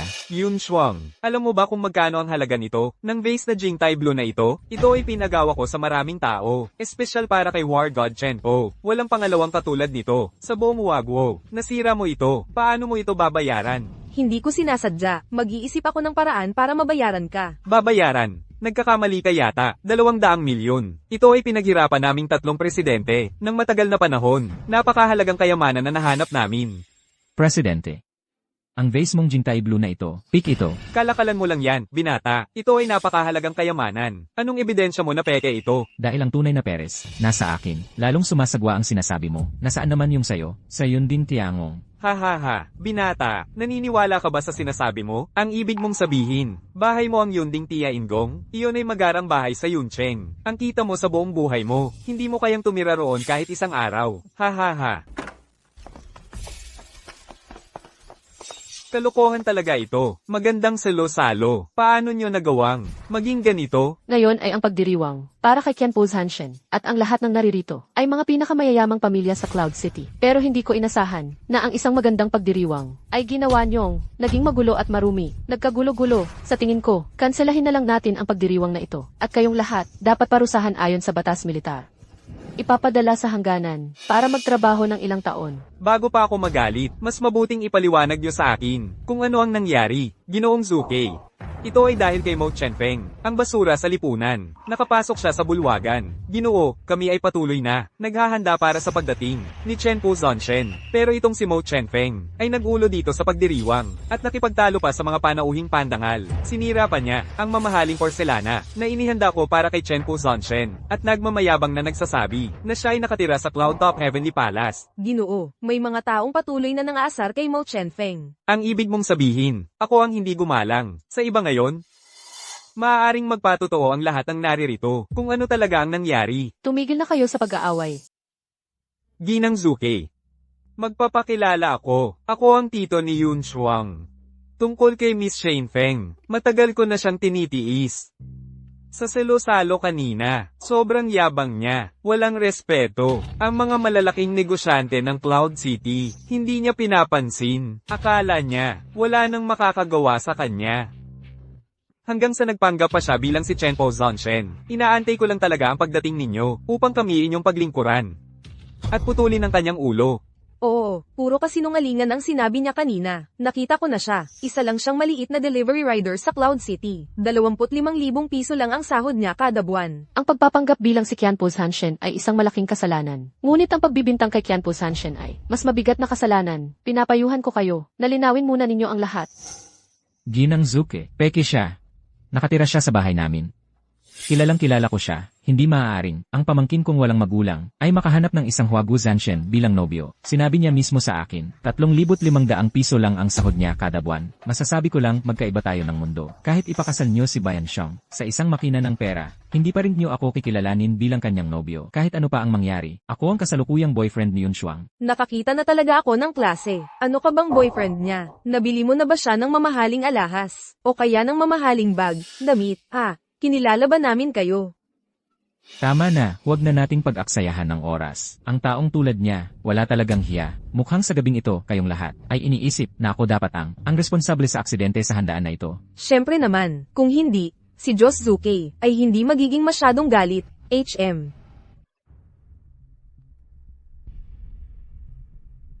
Paano mo nakilala si Mo Chenfeng? Noong araw na yun, may mga sindikato na naningil sa akin. Pumunta siya at tinaboy ang mga sindikato para sa akin. Pagkatapos, dumating si Joss Zuke, at lumuhad pa sa harap niya. Lumuhad si Joss Zuke sa kanya. Hindi ko rin alam. Pero sa palagay ko, ang tunay na pagkatao ni Mo Chenfeng ay higit pa sa alam ko. Paano nangyari yun? Malinaw naman na isa lang siyang ordinaryong delivery rider. Ang dahilan kung bakit ako sumama sa kanya ay dahil sa isang araw, 500 piso lang ang singil niya. Suzaku sir, kailangan ninyong maging patas. Ang walang hiya na ito ay nanggulo kagabi. Tingnan ninyo, peke ang mga imbitasyong ito. Ginawa lang ng kapatid kong babae. Totoo ba? Kagabi, nakita ko mismo sa mesa ni Yun Shuang ang mga pekeng imbitasyon. Kaya, sir, ang sinasabi nila, huwag kayong maniwala kahit isang salita. Totoo ang imbitasyong ito. Paano nangyari yun? Ginawa lang yan ng kapatid ko. Sa bahay namin niya ginawa. Buong gabi siyang gumawa noon. Nakita mo ang buong proseso ng paggawa niya? Kailan yun nangyari? 2 gabi na ang nakalipas. Nakita kong nakabukas pa ang ilaw sa kwarto ni Yun Shuang. Kaya nagduda ako. Ang nangyari 2 gabi na ang nakalipas. Ibig sabihin, si Lola yun ay nilason noong gabing iyon. Suzaku sir, kahabagan ninyo ako. Hindi ko talaga gustong lasonan si Lola yon. Gusto ko lang turuan ng leksyon si Yun Shuang. Kaya, ang lason kay Lola yun, ay kayo at ng tatay mo ang naglagay. Turuan lang ng leksyon, kung hindi dahil kay Sir Xui. Tapos na ang 7 araw na pagluluksa ni Lola. Ang kapal ng mukha ninyo, gumawa kayo ng napakasamang bagay. Tapos isinisi pa kay Yun Shuang. Lahat yan ay totoo. Mali ako, nagkamali ako. Ako at ang tatay ko ay nagkamali lang sandali. Maging mabait po kayo. Patawarin ninyo na lang kami. Silibaw, malinaw na ngayon ang resulta ng investigasyon. Hulihin sila at pagsulatin ng maayos ang kanilang mga krimen. Kung seryoso ang kaso, barilin na lang. Senyor Zuke, alam kong mali ako. Isipin mo na lang ang edad ng asawa ko. Siya'y matanda na. Patawarin mo na siya, ha? Huwag mo siyang parusahan. Napakalupit ng ginawa ninyo. pagmamaltrato sa matanda, balak na pagpatay, pagpaparatang sa iba, kahit isa lang dyan, sapat na para mamatay ka. Maliban na lang kung patawarin ka ni Yun Shuang. Kung si Mo Qianfeng at si Yun Shuang ay magpapatawad sa iyo ngayon, tapos na ang usapan. Ngunit kung hindi sila magpapatawad, ipapaalam ko sa 5-star general at direktang ipapataw ang batas militar kay Yun Tia Yun Shuang, nagkamali lang ng sandali. Siyempre, binigay sa iyo ang bahay ni Lola. Medyo hindi komportable si Tia. Mapapatawad mo ba si Tia? Sa tingin ko, kulang ang iyong sinseridad. Lumuhod ka at humingi ng tawad sa kanya. Kung hindi ako magpapakumbaba para sa'yo. Yun Shuang, pasensya na. Hay, hindi na bale. Huwag mo na siyang pansinin, hindi siya karapat-dapat. Alam ni Tia Yun Shuang, hindi maganda ang trato ko sa iyo. Pero pamilya pa rin tayo. Patawarin mo na si Tia, ha? Ngayon, sa harap ni Senyor Zuki at ng mga reporter na ito, gumapang ka palabas. Habang gumagapang, sampalin mo ang sarili mo, pagkatapos patawarin ka ni Yun Shuang. Ha, Senyor Zuki, talagang gagapang. Kung gusto mong mapatawad ng lahat, gawin mo na. Tama yan, hayaan mong makita ng mga reporter sa Yoncheng at magulat kung ano ang kapalit. Kanina sa pintuan, sinabi mo, sino yung babaeng nakilala mo? Ang astig niya. Isang, kaibigan lang na minsan ko lang nakilala. Minsan lang nagkita. Kakadating mo lang sa Yuncheng. Gaano katagal ka ng surir? Paano mo siya nakilala? Sabay sa night market, nagkainan ng isang beses sa isang mesa. Mukhang hindi lang isang beses kumain. Ano, selos ka? Siyempre, naniniwala ako sa'yo. Pero may isang bagay, kailangan mong aminin sa akin. Sabihin mo lang kung ano ang alam mo, hindi ba ako ang boyfriend mo? Kaya ang taong nagpabagsak sa pamilyang Ling. Ikaw din ang nagbigay ng pera para sa gamot ni Lola, galing sa inyong pamilya. At ang celebration party ngayon, hindi dahil sa invitation, hindi mahigpit ang security check, kundi ikaw ang nag-arrange. Kaya ano? Kaya, ang 5-star general sa loob ng bahay na ito, at si Zuki, mga tauhan mo sila, ikaw. Ikaw ang Chenpo Zonshen. CJ, tama ang hula mo. Ako nga ang gusto mo nang makita, si Qianpu Zanshen. Bakit hindi mo sinabi sa akin noon? Tama. Ngayong gabi, si Qianpu Zanshen ay darating sa ating piling. At sinabi niya sa akin, ang babaeng gusto niya ay nasa inyo rin. Sa totoo lang, pwede akong piliin ng Zonshen. Siyempre pa, mayaman ang pamilya ko, ang anak ng pamilyang Zhao, bilang girlfriend ni Zonshen, ay hindi naman masama. Zhao Wanru, medyo overconfident ka naman. Sa tingin ko, baka mas gusto ni Zonshen, ang babaeng family-oriented. Kasi, general na siya ng Huaguo. Seryoso kayo, wala akong pakialam dyan sa Zonshen na yan. Ngayong gabi, ang mahalaga ay si Qianpu Zanshen ay darating sa ating piling. Pero sinabi lang niya sa akin, hindi siya nasisiyahan sa performance ng Kamara ng Komersyo ng Yoncheng. Ngayong gabi, ako muna ang bahala sa mga bukbok sa 3 malalaking kamara ng komersyo. Po, ang lahat ng sinabi namin sa inyo ngayong gabi ay pawang katotohanan. Ang samahan ng negosyo ng Yuncheng ay tumulong sa maraming grupo ng negosyo noong dumating ang krisis pinansyal sa pagbabago ng kanilang negosyo. Kaming 3, ang aming mga nagawa sa negosyo sa Yuncheng ay hindi may kakaila ngayong gabi. Dahil lang dito, sa isang kuryenteng nagkakalat ang kasinungalingan. Papaalisin kami ng Diyos ng digmaang Chipo, hindi ba't parang napakaloko-loko nito? Ang kahulugan at halaga ng pagkakaroon ng samahan ay dapat na mapaunlad ang ekonomiya ng Yoncheng at ang pangulo ng samahan ay dapat ding isang taong may paninindigan. Ngunit ngayong gabi, parang gusto lang ng lahat na magmonopolyo, mag-boycott at pati na ang umatake sa individual. Gagawin akong isang taong hindi na mabubuhay sa Yoncheng para lang matugunan ang inyong personal na galit. Ikaw ang may kasalanan nito. 3 pangulo, hindi ninyo ginampanan ng maayos ang inyong tungkulin. Ginang Zukwe. Napakalinaw naman ng pagtatanggol ninyo. Kay Mo Qianfeng, ngayong gabi, sinira niya ang daloy ng piging ng Diyos ng digmaan. Siya ang punot dulo ng lahat. Ang lahat ng mga nakaupong mahahalagang tao dito ay nakakita ng malinaw at naiintindihan. Kung ganoon, pinag-aalinlanganan ba ninyo ang aking pagiging patas? Ginang Zuki.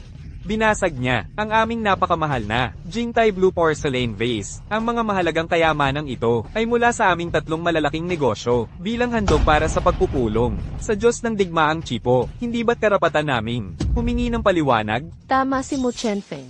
Ang dinala ninyong Jingtai Blue Porcelain Vase ay peke nga at ang tunay na orihinal ay nasa Yunding Tiangong. Kung nag-aalinlangan pa rin kayo sa akin, pagkatapos ng piging na ito, dadalhin ko kayo sa Yunding Tiangong. Kaming 3 pangulo, ang mamahaling Jingtai Blue Porcelain Vase na binili namin. Paano nasa Yunding Tiangong? Inuulit ko ang paalala sa inyong 3. Kayo, bagamat mataas ang inyong katayuan, ay hindi dapat, para sa sariling kapakanan, ay gamitin ang kapangyarihan ng grupo. Suzaku. Ika'y isang mahalagang tao. Paano mo magagawa ng paulit-ulit dahil lang sa isang mababang uri na delivery rider? Napagdudahan kaming mga mayaman o mahalaga. Kanina, bago ka pa dumating. Nagyayabang pa siya sa akin na mayroon siyang Jingtai Blue and White vase. Nang tanungin ko kung nasaan, sabi niya nasa Cloud Top Heavenly Palace. HMP? Ang ganitong, walang katotohanan ang sinasabi, mababang uri na basura. Kailangan pa bang sayangin ng oras ng maraming maharlika sa Cloud City? Hindi ako nagsisinungaling. Ang tunay na Jingtai Blue and White vase ay nasa Cloud Top at nakatira ako sa Cloud Top Heavenly Palace. Kaya hihingi ako ng paliwanag kay Suzaku kung nakatira siya sa Cloud Top Heavenly Palace. Gaano siya kayaman? Ang ganitong klaseng tao. Sa tingin ko Suzaku, dapat kang personal na mag-imbestiga para malinaw ang lahat. Gusto mong imbestigahan ang aking buwis. Ikaw na isang delivery rider, nagsasabing nakatira ka roon. Malaking problema yon. Sa tingin mo, dapat ka bang imbestigahan? CJ, kung gusto ng 3 great chairmen na imbestigahan ang aking buwis, dapat ko talaga itong ipakita. Pero may kondisyon ako. Ang buwis ng 3 great chairmen ay dapat ding imbestigahan. Kailangan bigyan ng resulta ang lahat ng nasa piging. Bihira na ang piging ngayong gabi ay magkakaroon ng ganito karaming tao. Hayaan ninyong patunayan ko ang inyong kalinisan. Kaya huwag kayong mag-alala ngayong gabi. Hindi ko pagbibintangan ang isang mabuting tao at hindi ko palalampasin kahit na anong masamang tao. Suzaku, hindi mo pwedeng gamitin ang 2-3 salita ng isang basura para sabihing nandaraya kami sa buwis. Hindi ko naman kayo pinaghihinalaan na nandaraya sa buwis, pero bilang mga mahalagang tao sa politika at negosyo ng Cloud City, ngayong pinag-aalinlanganan kayo ng mga tao, dapat ninyong ipakitang malinaw at prangka. Kung hindi, kahit ang mga nakaupo rito, ay mag-aalinlangan din sa inyo. Hindi ito ang dahilan para imbestigahan kami, at hindi kami sang-ayon na imbestigahan ang aming buwis. Kanina hindi ba kayo nag-aalinlangan kay Mok Shenfeng? Pwede lang kayong mag-alinlangan sa iba.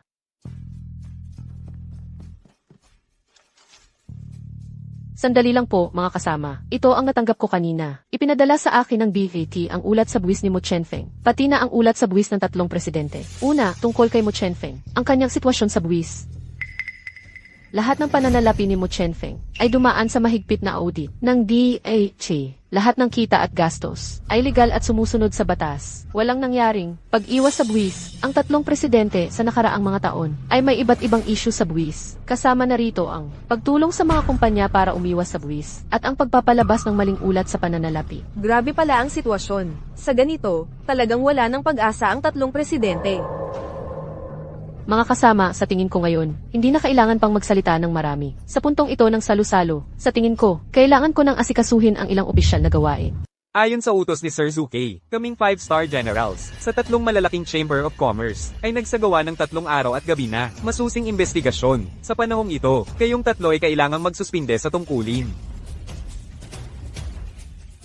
Tungkol naman sa 3 chairman. Ang Yuncheng Grand Business Alliance ay sangkot sa tax evasion. May pekeng record ng transaksyon, pekeng kontrata na may halagang 560 na milyong piso at hindi patas na paraan ng kompetisyon na may halagang 1.2 na bilyong piso. Imposible, binago ang mga yan ng may masamang hangarin. Kaming mga biktima. Hindi kami sangkot sa anumang hindi patas na kompetisyon. Lahat ng aming pamumuhunan ay legal at sumusunod sa batas. Ang mga ebidensyang ito ay dinaanan ng masusing pagsusuri ng 5-star generals at ng Bureau of Internal Revenue. Talagang walang pagkakamali, kasama na ang mga numerong ito. Lahat ay may malinaw na datos at record ng paglilipat ng pera. Ano pa ang masasabi ninyo? Sir, kaming 3 ay handang magbayad sa gobyerno ng dapat na buwis. Bigyan ninyo kami ng isa pang pagkakataong magbagong buhay. Kayo 3, hindi ninyo ba iniisip na pagbabayad lang ng pera ay sapat na para tapusin ito? Ayon sa batas ng Huago, ang tax evasion ay isang malaking krimen. Ikaw, yung delivery rider na yan, ginulo mo kami, kahit maging multo kami, hindi ka namin palalampasin. Kayo ang nag-tax evasion. Ano ang kinalaman ko? Ngayon lang kayo nagising? Kanina sa entablado, kayo ang mapanghusga. Ngayong may problema, itinuturo ninyo sa iba. Ang usaping ito at si General Mo. Ginoong si Ribao. Pakiusap, patawarin ninyo kaming 3. Kung kami ang mawawala, magkakagulo ang Yuncheng Chamber of Commerce. Diyos ko, isang victory party lang ang dinaluhan. Lahat ng 3 malalaking Chamber of Commerce ay natalo.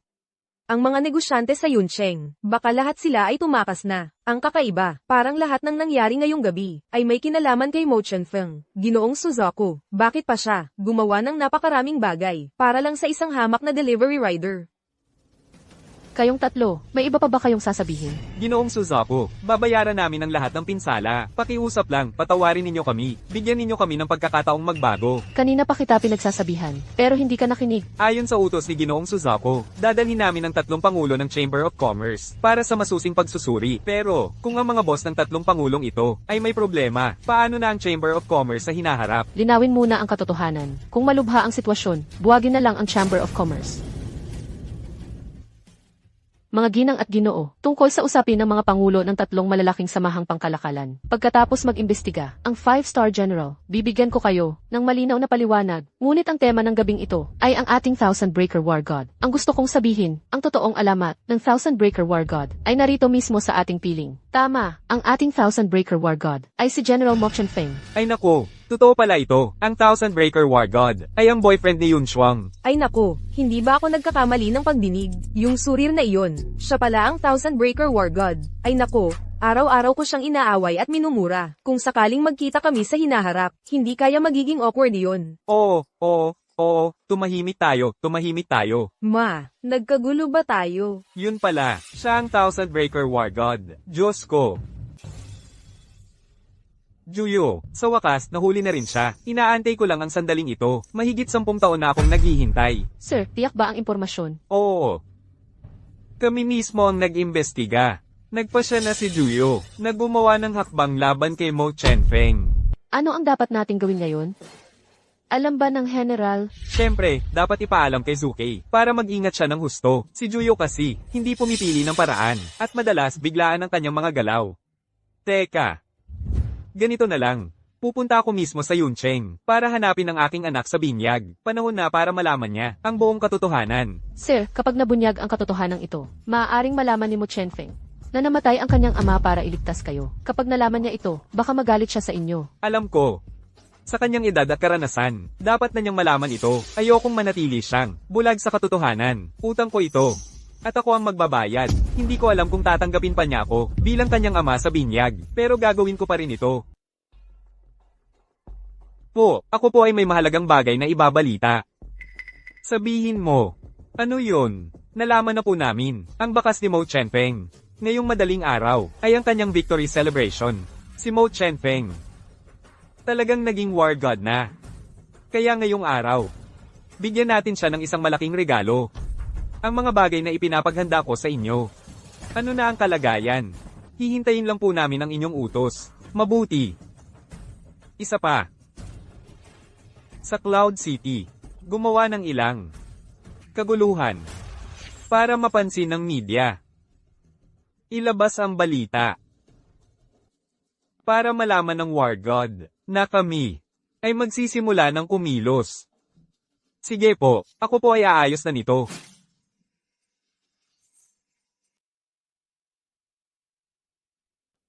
Yun Shuang. Halika, sumama ka sa akin dito sa harapan. Mga kapwa ko bisita. Sa pagtitipong ito ngayong gabi, may isang napakahalagang bagay na nais kong ipahayag sa inyong lahat. At sana'y maging saksi rin kayo. Si Binibining Yun Shuang. Ang aking kasintahan. Ang dakilang mandirigmang walang kapantay. Maligayang bati.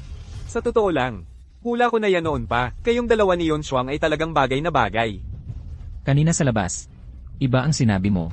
Dakilang mandirigma, kami pong mga hamak na tao lamang. Paano namin makikilala ang mga tulad ninyong dakilang tao? Huwag po ninyo kaming pansinin. Para na lang po kaming hangin na pinalampas ninyo. Mula ngayon, kayo po at si Yun Shuang, magmahalan kayo. Ako ang bahala. Walang sino mang makakapaghiwalay sa inyo. Nakalimutan ko na. May isa pa pala dito. Hindi mo ba laging minamaliit ang mga delivery rider? Tinawag mo pa akong mabahong delivery boy. General Mo, tungkol naman kay Qin Shihaw na to. Na-realize na niya ang pagkakamali niya. Huwag mo na siyang pag-alitan pa, General. Alam ko na ang pagkakamali ko. Hindi na ako uulit. Huwag na po ninyo akong pag-alitan. Hindi mo ba minamaliit ang mga delivery rider? CJ, paparusahan kita sa Nifeng Courier. Magtrabaho ka roon ng 1 buwan. Sa susunod na buwan, mukhang magiging masama ang panahon sa Yuncheng. Ituring mo na lang na pampalakas. Diyos ng digmaan. Hindi ninyo inisip ang nakaraan. Hindi ko na alam ang sasabihin ko. Bukas na ako magtatrabaho sa Nifeng. Aalis na ako ngayon. Hoy, itong batang to. Diyos ng digmaan. Paumanhin, aalis na muna ako. General Mo, kakakuha lang namin ng balita. Lumabas na si Juyu. Pinaghihinalaan kong malapit na siyang pumunta rito. Maging maingat po kayo. Tamang-tama ang pagdating niya. Ang pagkamatay ng tatay ko, hanggang ngayon ay misteryo pa rin. Panahon na para pag-usapan natin yon.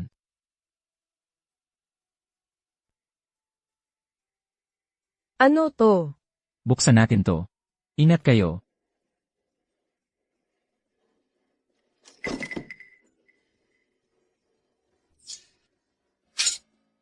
Bungo ng malas.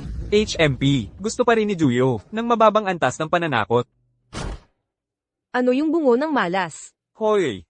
Ganitong maliit na trick, hindi yan makakaapekto sa amin. Ito ay simbolo ng isang mercenary group mula sa labas ng Huago. Nakita ko ito noong pinapaslang namin, ang mga separatist. Ibig sabihin, nagdeklara na ng digmaan sa atin si Juyo. Alam din niya ang sitwasyon natin. Alam din niya ang sitwasyon natin. Grabe naman talaga to. Ano ba, sa araw pa ng pagdiriwang natin, para sa War God, ginawa nila to. Puntahan na natin ang kanyang headquarters ngayon din. Normal lang yan, regalo eh. Siyempre, pipiliin nila ang araw na importante sa atin para magbigay. May note pa dito.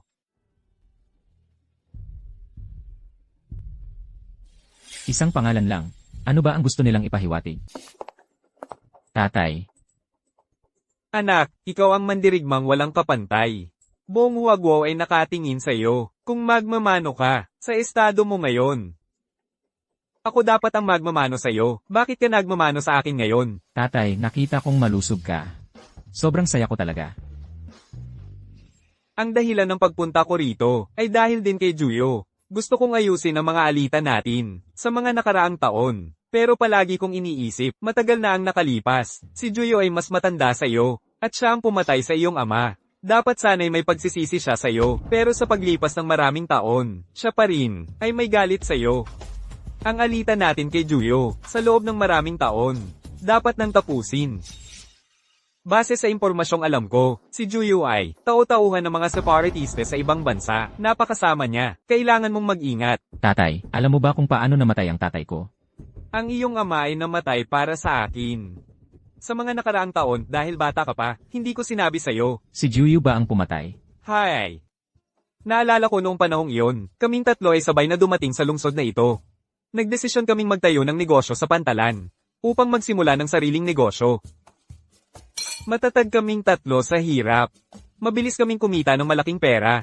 Pero ang pera ay mabilis ding sumubok sa amin, ang pagkakaibigan ng tatlo. Mahilig magsugal si Juyo. Mabilis na ubos ang perang pinaghirapan namin dahil sa kanya. Humingi siya ng pahiram sa amin. Kapag hindi napahiram, nagnanakaw na lang. Hindi lang niya inubos ang parte niya, pati na rin ang pera, ng tatay mo at sa akin. Nalaman kong kinuha na naman niya ang pera ko. Kaya galit na galit akong pupunta sa kanya para magreklamo. Pinigilan ako ng tatay mo. At ikaw ay iniwan sa akin. Juyo, nag-iisa siyang pumunta sa Sag-Alan. Nandito ka na naman, nagsusugal. Anong pakialam mo kung magsugal ako o hindi? Anong kinalaman ko dyan? Hindi mo ba nakikita kung gaano ka karumi ngayon? Umalis ka. Mula noon, hindi ko na muling nakita ang tatay mo. Ako ang may kasalanan sa kanya, pero ikaw ang nakuha ko. Ang kasalanan ko. Hindi ko na mababayaran habang buhay. Gago, kahit sarili mong kapatid, hindi mo pinatawad. Kung hindi ko gagantihan ang galit na ito, kahit pa ako ay maging Diyos ng digmaan, ano pa ang saysay noon? Hinahanap pa namin siya. Bigla na lang niyang ipinadala ang bungo. Dito sa harap natin. Shenfeng, tingnan mo ito. Magkakaroon ng panganib sa Cloud City. Hindi ko alam kung dahil ba ito, sa pagdiriwang na ito. Breaking news. Ngayong hapon, maraming supermarket at mall sa Cloud City ay inatake ng maraming, hindi kilalang mga salarin. Isa palang taksil na traidor. Nakipagsabuatan siya sa mga dayuhang puwersa para guluhin ang buhay ng mga tao sa Cloud City. Grabe, walang hiya.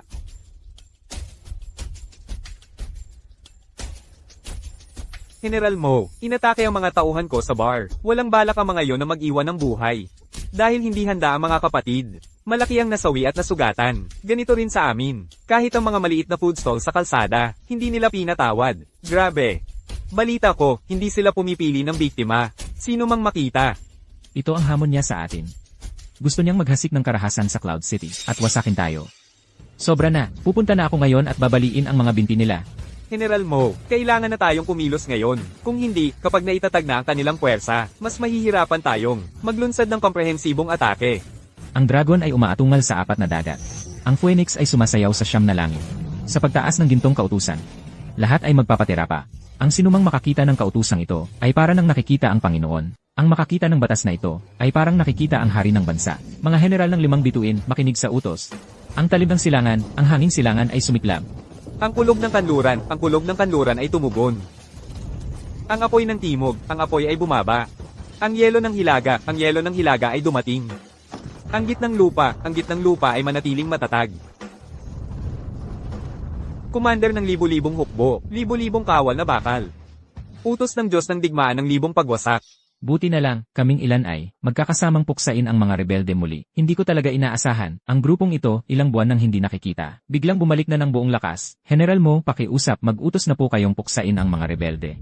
Mga Ginoo, ang ating haharapin ngayon ay ang pinakamalaking puwersa ng paghahati sa kasaysayan ng Cloud City, ang Juyu at ang mga nalalabi niyang kasamang tiwali.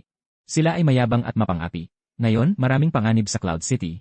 Kaya hindi na tayo pwedeng manatiling walang ginagawa. Ipinahahayag ko na ngayong gabi, ang piging na ito ay tapos na. Ngayon, bumalik kayo at ayusin ang inyong mga tauhan. Kailangan nating magbigay ng paliwanag sa lahat. Ngayon na, magsimula na. Opo, Sir, nahanap ko na ang Juyu at ang malaking desisyon ng mga separatista. nasaan sila? Ayon sa intelligence report, ang Juyu ay mayroong mga sugalero mula sa ibang bansa. Kinokontrol nila ang isang sindikato. Tuwing gabi, sa labas ng lungsod sa isang boxing arena, nagdarao sila ng iligal na laban. Maraming nanonood at sumasali sa mga laban dahil sinusuportahan ng mga separatista. Mabilis silang lumalago. Maaasahan ba ang impormasyon? Sigurado po, nag-deploy na ako ng 2 reconnaissance team. At ngayon, naghahanap pa sila ng mga panauhing manlalaro. Sa tingin ko, pwede akong magpanggap na panauhing manlalaro para makapasok. Hindi, ako ang papasok ngayon. Sir, kung kayo mismo ang pupunta, parang sobra naman yon. Mas mabuti pang ipatawag ko ang Dragon King's Palace at magpadala ng tropa. Wakasan na lang natin sila. Hindi.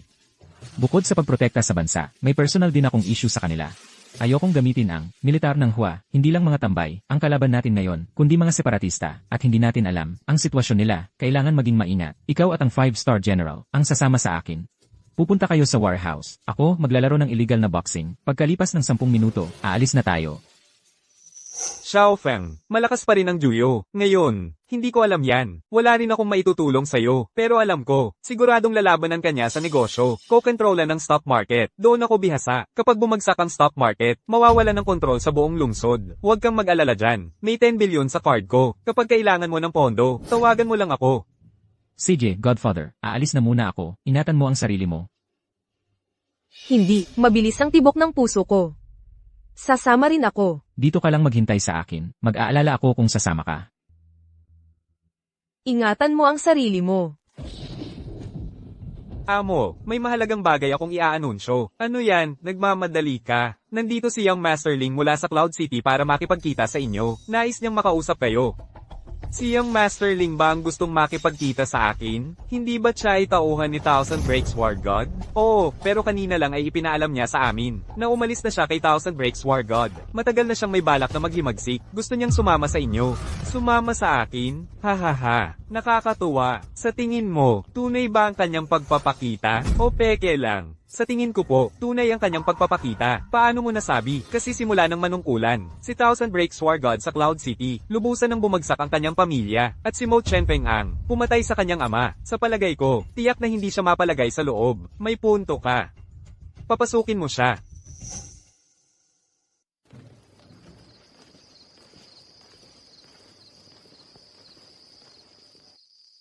Handa na ba ang lahat? Handa na. Matagal na naming hinihintay ang araw na ito. Young Masterling, huwag kayong mag-alala. Basta sabihin lang ni Young Masterling. Ibubuwis namin ang aming buhay para rito. Alam ko ang iyong katapatan. Matagal mo na akong sinusundan. Kung mapapatamba natin si Thousand Breaks War God. Nakasalalay na lang ito sa pagkakataong ito. Huwag kayong mag-alala, Young Masterling. Napakabuti sa amin ni Old Masterling noon. Tiyak na ipaghihiganti namin siya. Suriin ang mga kagamitan. Huwag kayong mag-alala, Young Masterling. Tiyak na mapapatumba natin si Thousand Breaks War God. Ngayon, ano kaya ang susunod na bagong mukha? Sa mga nakaraang araw, bawat gabi ay puno ng kapanabikan at di malilimutan. At ngayon, maswerte tayo na makasama ang isang bagong kalahok. Siya ay si Mu Chenpeng.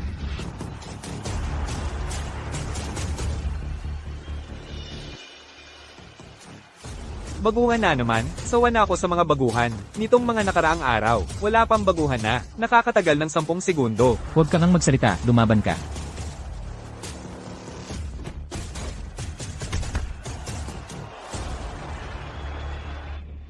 Imposible, hindi ka ordinaryong tao.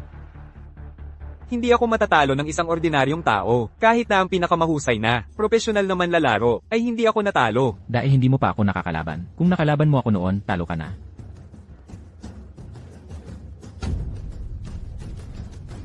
Ang lalaking ito, si Mu Chenfeng na ito, ay wala sa aming mga record. Hindi rin namin alam kung saan siya. Natuto ng kanyang estilo, isang suntok lang tapos na. Sa loob lamang ng 15 segundo, ay napagtagumpayan niya ang isang kilalang mandirigma. Si Tai siya, alalahanin natin muli ang pangalang ito.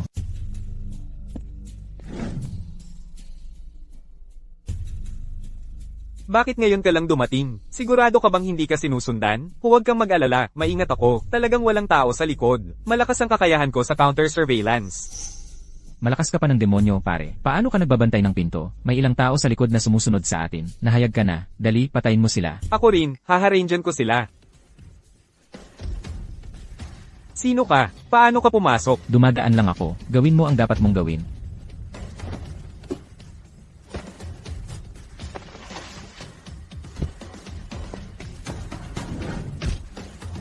Ang galing mong makipag-away, ah.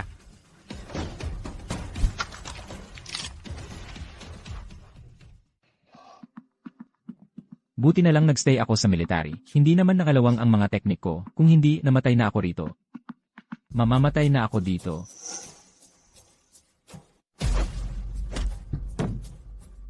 Naku naman, ako lang ang kaharap sa napakaraming tao. Bakit wala pa ang saklolo? Sabay-sabay tayong lahat. Baka masyadong maingay. Paano kung si Dongfeng No? Kopya, mukhang may panganib si Dongfeng No. Bilasan natin. Tandaan, kailangan kong buhay siya. Hulihin ang buhay, kaya niyang labanan ang 5. Hindi mo ba nakikita? Hindi ba't ito'y paghahanap ng problema para sa sarili? Mayroon siyang kailangan natin. Na bagay, paulit-ulit na sinasabi ni Duyo, ang sino mang makapasok dito, ay dapat hulihin ng buhay. Napakagaling ng taong ito, tiyak na malaki ang gantimpala. At saka, mayroon siyang kailangan natin. Na bagay.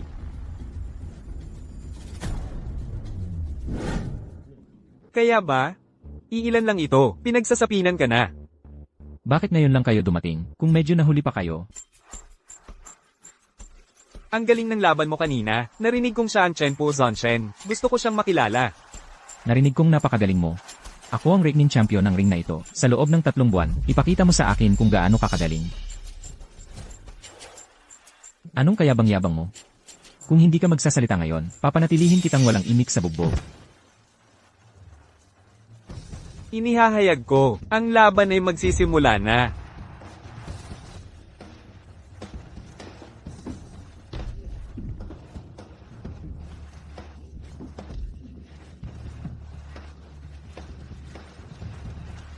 Ikaw si Mu Chenfeng.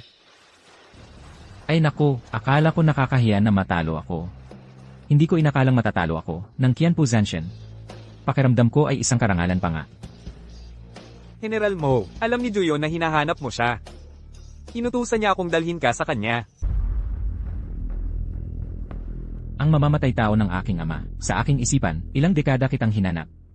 Sa wakas, nagkita rin tayo. Bilang ang Chenpo War God, kung hindi pa malinaw ang lahat, ang buong kwento, ang basta-bastang paghuhusga mo, ay magpapakita lang, na wala ka pang katinoan. Baka ginagamit ka lang ng iba. Huwag mo kong bulahin, wala akong oras para mag-aksaya ng panahon sa'yo. Sabihin mo sa akin, aminin mo, ikaw ba ang pumatay sa aking ama? Simple lang ang tanong na yan. Sa paningin mo, bakit ko naman gagawa ng masama ang iyong ama? Noong araw na namatay ang aking ama, puno ng mga tauhan mo ang kasino. Kung hindi mo inutos, paano siya mamamatay? Alam mo kung ano ang sinabi sa akin ng aking amain, di ba? Lahat ng ito ay sinabi sa iyo ng iyong amain. Hindi mo ba naisip na ang sinasabi ng iyong amain ay palaging tama?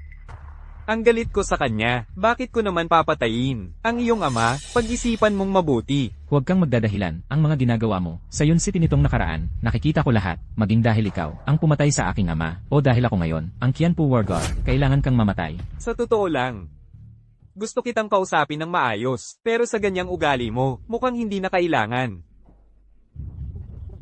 Narito ako ngayon para babalaan ka. Nakikipagsabuatan ka sa mga naghahati-hati para atakihin ang Hua Country. Tumigil ka, o kung hindi, hintayin mong tutugunin kita.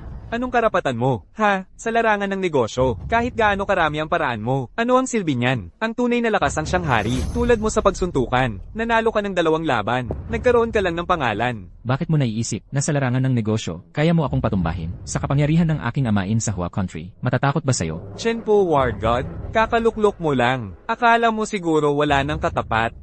Naiintindihan ko yan, pero kung ganyan ka, kamayabang at mapagmataas, kapag nabigo ka na, saka ka bumalik sa akin. Mula pagkabata, lagi kong sinasabi sa sarili ko, ang pumatay sa aking ama, kailangan kong talunin siya, sa lahat ng larangan. Bata ka pa. Noon, magkapatid kami ng iyong ama. Maaga siyang namatay, ikaw ay nag-isa sa paglaki. Maraming bagay ang hindi mo alam. Hindi mo nauunawaan ang sitwasyon. Alam mo ba kung sino ang aking ama-amahan? Talunin siya sa negosyo, hindi ako naniniwala, kahit wala siya, kaya kitang talunin. Tingnan mo. Ito. Lahat ito ay mga kasunduan, sa pakikipagtulungan ng mga malalaking kumpanya.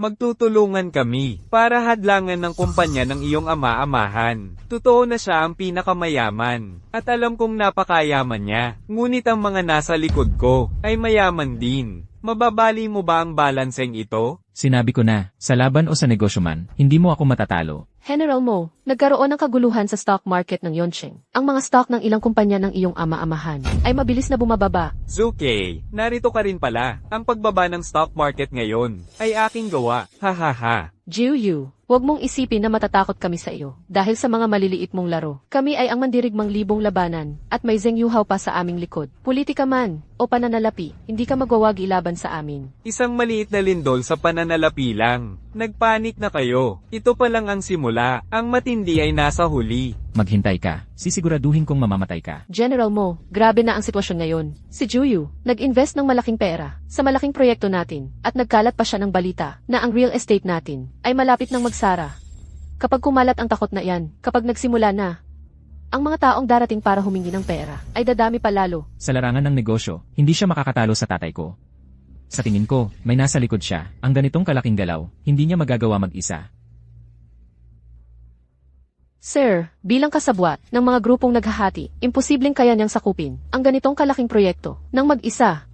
Kaya kailangan nating hanapin ang taong nasa likod niya. Kapag nahuli natin siya, baka sakaling maisalba pa natin ang negosyo ng amo mo. Huwag na kayong mag-imbestiga. Ang mga stock ng real estate na yan, lahat yan, gawa ni Juyo. Ang financier sa likod niya ay si Wooer, isang malaking shareholder ng Waksha Group. Wooer. Ang Huaxia Group, hindi ba sa gamot yan? Oo, kaya ang layunin niya ay hindi talaga kompetisyon sa negosyo, kundi paghihiganti. Paghihiganti. Wala naman akong kinalaman sa kanya. Nakausap ko siya ng ilang beses, dahil ang tatay ko at ang tatay niya ay magkaibigan, kaya medyo malapit kami. Pero siya kasi, medyo kakaiba. Naniniwala ako na ang paglabas niya ngayon ay hindi para kumita, kundi para wasakin kayo.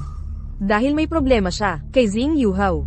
Pwede mo ba siyang kausapin para sa akin? Kung ang Thousand Breaker War God ay nanghihingi ng tulong sa akin, paano ako hindi papayag? Wala pang 3 araw.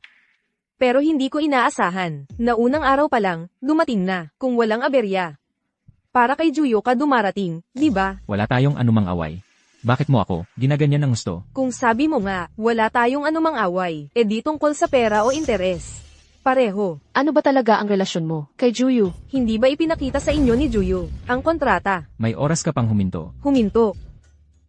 Kanino ko kukunin ang lahat ng pondo? Akala mo ba laruan lang ito? Babayaran kita. Siya ang Warbreaker God of War. Pangalawa sa pinakamakapangyarihan. Tutupad siya sa kanyang salita. Mukhang pambihira nga, pero may kasunduan din ako kay Juyo. Kung ako ang target mo, huwag mong idamay ang mga inosente. Ang aking amain ay inosente. Sa negosyo, walang inosente. Pangalawa, lahat ay para kay Zheng Yuhao.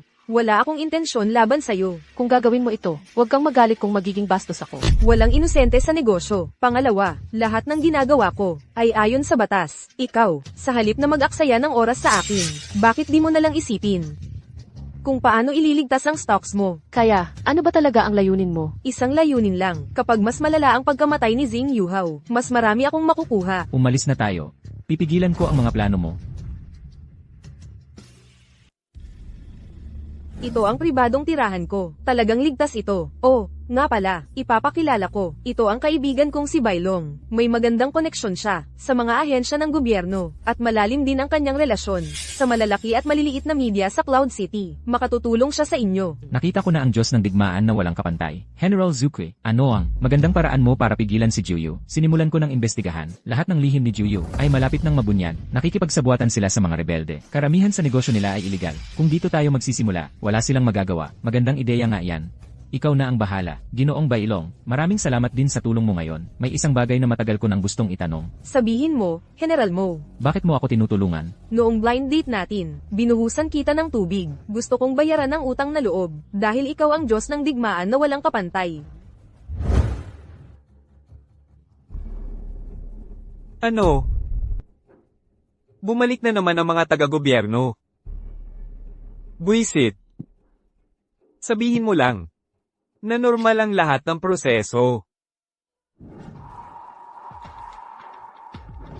Ano ba ang ginawa mo? Lahat ng media sa buong lungsod ay nagsasalita tungkol sa nakaraan ko. Paano mo nalaman ang mga ito? Akala mo ba ang lihim mo ay magtatagal ng nakatago? Ngayon, ang mga industriya sa ilalim mo ay halos lahat sinira ng gobyerno.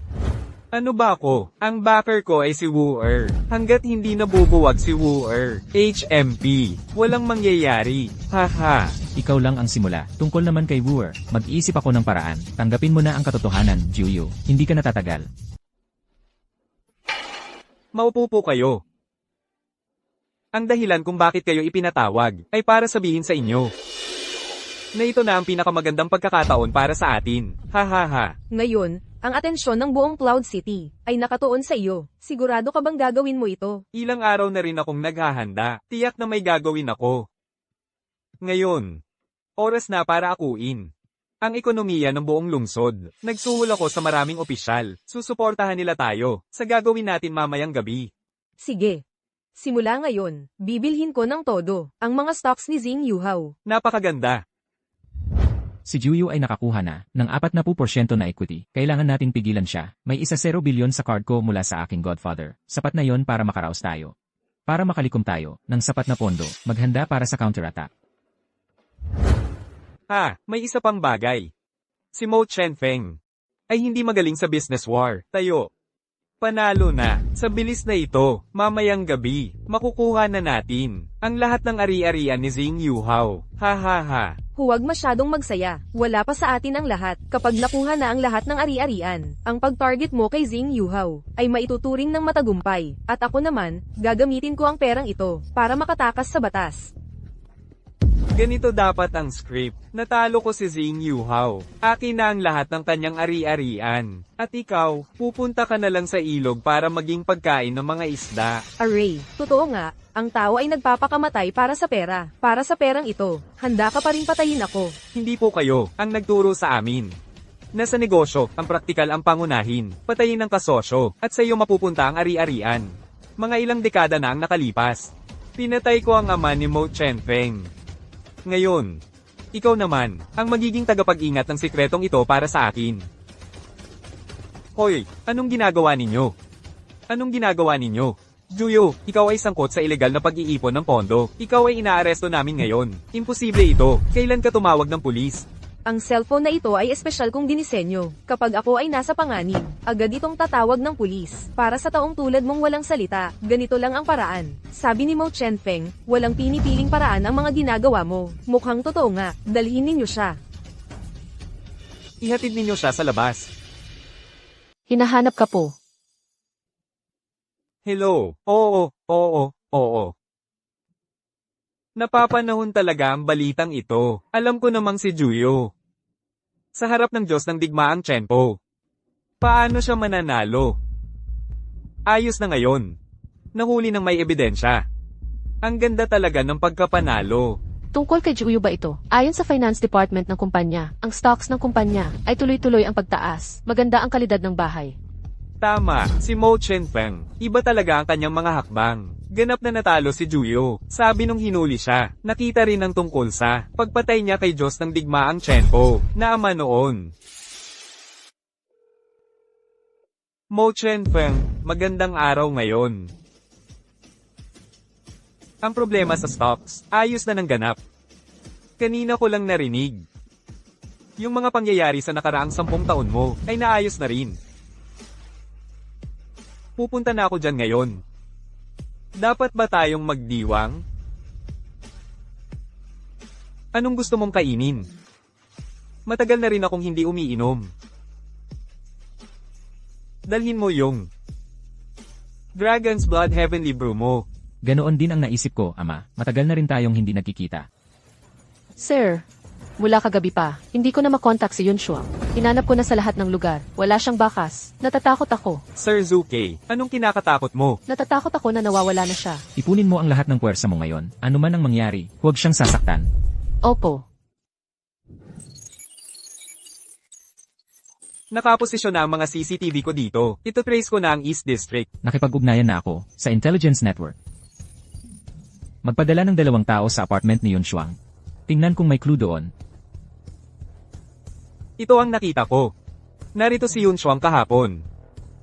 Sila ay kakagaling lang sa apartment ni Yun Shuang. Magulo na doon. Malamang, dinukot na lang nila siya. Nakita ko ang insignia ng TXU Huajun. Mukhang dinukot na siya. Ang CCTV ko dito ay nakakuha rin ng litrato niya. Pero, di nagtagal, nawala na siya. May clue na rin ako dito. Napakadiskreto nila. Pero bihasa sila sa galaw. Maghiwa-hiwalay tayo ngayon. Siguraduhin nating sa pinakamaikling panahon, mahahanap siya. Huwag kayong mag-alala, General. Kaming mga 5-star General ay maghahiwa-hiwalay. Dadalhin namin siyang ligtas. Inihahayag ko na mula ngayon ay sobrang labo na talaga. Isang tao na araw-araw nating pinoprotektahan. Bigla na lang nawala sa ilalim ng aking surveillance. Grabe, nakakahiya sa atin. Kailangan nating hanapin ang taong ito. At dapat siyang magbayad. Wala tayong magagawa ngayon. Hintayin na lang natin na sila ang mag-una. Sino ka? Nasaan si Yun Shuang? Nagde-deliver lang po. Hindi mo inaasahan na ako ito, ano? Huwag kang magpanik. Tingnan mo muna ito, video na pinadala ko sa'yo.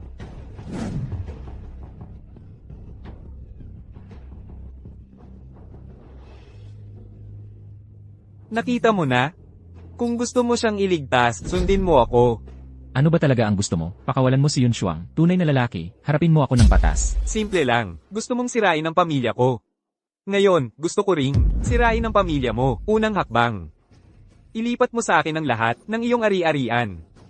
Walang matitira kahit piso, naiintindihan mo ba?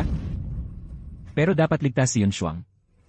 Napansin ko, ang kalangitan ng Yun City, hindi ko alam kung kailan, nagsimulang magbago. Parang nang pagdating mo. Gusto kong umalis ka ng tuluyan sa Yun City. Ngayon, pumunta ka rito mag-isa, Mo Chenfeng. Kung may kasama kang isa pa, handa ka ng mag-abuloy para kay Yun Shuang. Pwede, Young Masterling. Nasaan ka? Ipadala mo sa akin ng address. Pakangakuan kita. Ako lang ang pupunta. Ano pang ibang kondisyon ang gusto mo? Pumapayag ako sa lahat. Ang bilis mo namang pumayag. Alam mo naman, Mo Chenfeng, na kay Yun Shuang. Matagal na akong interesado. Napansin ko, mula nang give-in mo ang negosyo ko, hindi na ako nakahawak ng babae.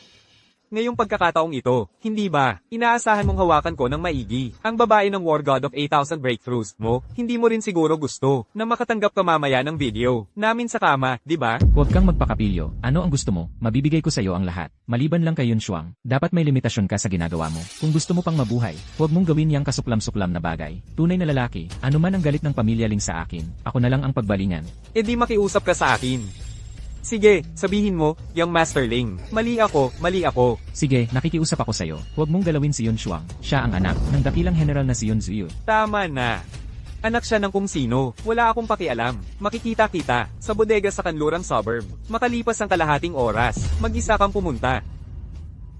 General mo, hindi ka pwedeng pumunta mag-isa. Masyadong mapanganib. Kulang na ang oras. Nasa panganib si Yun Shuang. General, huwag na kayong magsalita. Kasama ka namin sa hirap at ginhawa. Ngayong ikaw ay nasa peligro. Sasamahan ka namin saan man. Hindi siya isang ordinaryong kalaban. Base sa tono ng pagsasalita niya ngayon, tiyak na marami siyang paghahanda. At sa ilalim ng kanyang pamumuno, marami pang natitirang kasapi. Kaya ang sitwasyon ngayon ay mahirap hulaan. Nakakainis. Hindi pwede, hihingi ako ng pahintulot sa hari. Upang wasakin ang buong kanlurang suburb. Dapat noon pa lang ay pinatay na siya. Para ngayon, hindi na sana nagkaroon ng ganitong gulo. General, kahit anong sabihin ninyo, hindi namin kayo papayagan na mag-isa lang. Ngunit ang bagay na ito, kailangan kong harapin ng mag-isa. Ito ay problema sa pagitan ko at ni Ling Xiao. General mo, kung nagpasya kayong pumunta ng mag-isa, pakiusap, dalhin ninyo ito. Ito ang bagong imbento naming, nakatagong komunikador.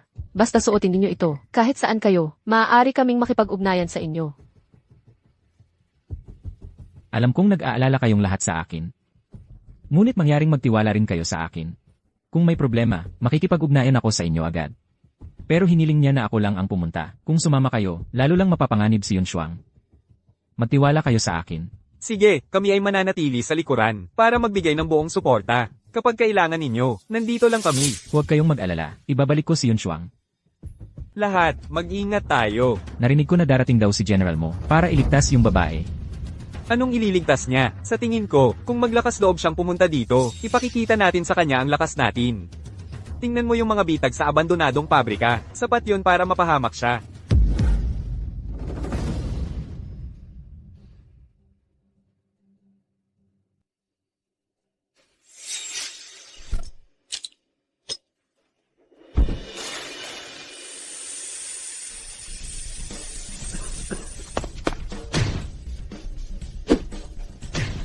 Kayo ay mga tauhan niyang Masterling. Hindi niyo ba alam ang sarili ninyong kakayahan? Nangahas pa kayong magkidnap at maghutot sa akin. Sabihin mo kung nasaan si Yun Shuang. Hindi ko alam.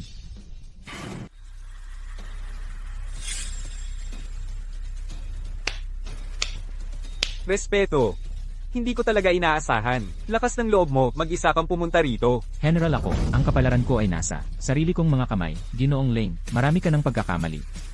Noong nakaraan sa plaza, pinalaya kita. Pinalaya mo rin si Yun Shuang. Ang usapin sa pagitan naming dalawa, kami lang dalawa ang mag-aayos. Ayokong lumaki pa ang problema. Pare, kidnapang ito. Akala mo ba mabuting tao ako? Akala mo pag nandoon ka, hindi kita mapapatay? Putang inang delivery boy ka. Hindi ko alam kung saan mo. Hinuhugot ang tiwala mo. Ang sarili mong pag-iisip, ang may malaking problema. Noong nakaraan sa plaza, maaari kitang patayin, hindi ka nagpapasalamat. Kaya ito ang kapalaran. Noong una, hindi mo ako pinatay. Kung pinatay mo ako noon, dapat ngayon ay, masaya at kontento ka na. Napangasawa mo na si Yun Shuang. Napatay mo na si Ji Yuyu. Pangalawa sa isa, Panginoon ng libo-libo. Pero sa kasamaang palad. Ngayon, dito magwawakas ang buhay mo. Ang unang putok na ito, para sa pag-agaw mo, sa lahat ng ari-arian ko. Ang pangalawang putok na ito ay para sa pagkasira mo sa tatay ko. Ang pangatlong putok na ito ay para sabihin sa iyo, Diyos ng digmaang libo-libong pagbasag, na hindi ka rin mas mabilis sa bala. Mu Chenpeng. Sasabihin ko sa iyo, ang minamahal mo, si Yun Shuang, ay nasa akin pa rin, kung hindi ka lalabas. Masyado siyang magiging pangit ang pagkamatay. Hindi ba't pinatay mo ang 1,000 kaaway? Mu Chenpeng. Hindi ba't ikaw ang Diyos ng digmaan? Bakit mo ako pinatawad? Hindi ko dapat ginulo. Pero hindi mo rin dapat ako patawarin. Ngayong araw na ito, hindi kita papayagang maging maayos. Mu Chenpeng, mukhang wala ka namang. Gaano gusto kay Yun Shuang, di ba? Kung tahimik kang lalabas, maaari pa kitang bigyan ng pagkakataong mabuhay. Kung hindi, tiyak na gagawin kong. Masyadong pangit ang pagkamatay ninyo.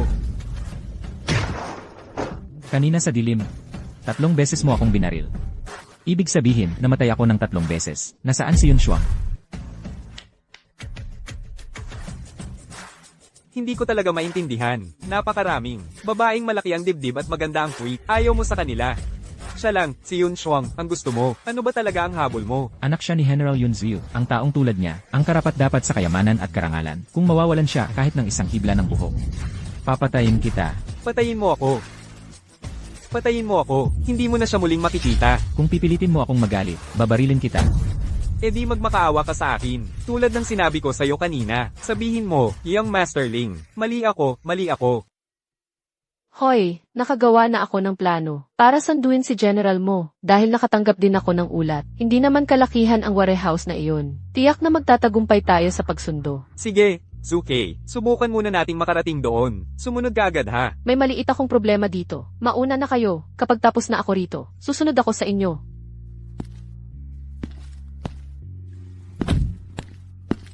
Hoy, bakit nyo? Pinarada ang sasakyan dito. Ikaw si Zuke, tama ba? Hinihintay ka namin. Sino ka? Hahaha, wala kang pakialam kung sino ako. Alam mo kung sino ako. Ako ang unang Zuke, sa ilalim ng Diyos ng digmaan na walang kapantay. May mahalagang gawain ako ngayon. Umalis ka na ngayon din. Kung hindi, baliin ko ang lig mo. Gusto kitang pakinggan sa telepono. Ikaw, Ako ito. Sa totoo lang, ang buhay ni Ling Xiao ay pwedeng matapos dito. Mu Chenfeng, paano sila nakarating dito? Ikaw, isang delivery boy. Mukhang, ayaw mong maging maayos si Yun Shuang, ano? Ang 5-star general ay aking personal na tagapagbantay. Paano siya mag-isa ang kikilos? Paalisin mo sila. Kung hindi, tiyak na. Pahihirapan ko ng todo si Yun Shuang. Sabihin ko sa'yo, nahanap na namin si Yun Shuang. Hinalughog na namin ang buong warehouse. Ngayon, si Leibao ang nag-aalaga sa kanya. Puno ng mga tao namin sa labas. Wala kang takas ngayon. Imposible. Imposible. Imposible. Ang cute nito. Tanggalin natin ang balat niya. Mu Chenfeng. Imposible. Talagang imposible. Ang plano kong pinaghirapan. Paano kaya? Nasira lang ninyo ng ganito? Imposible. Sasabihin ko sa'yo, lahat ng ginawa mo, sapat na para mamatay kang 1,000 beses. Patayin mo ako. Patayin mo ako. Maganda ang pangarap mo. Dudurog-durugan kita ng paunti-unti para mas masahol pa sa pagkamatay ang maranasan mo. CJ, kung ganun na lang pala ang gusto mong mamatay, pagbibigyan kita, mamamatay ka rin naman kung lalabas ka.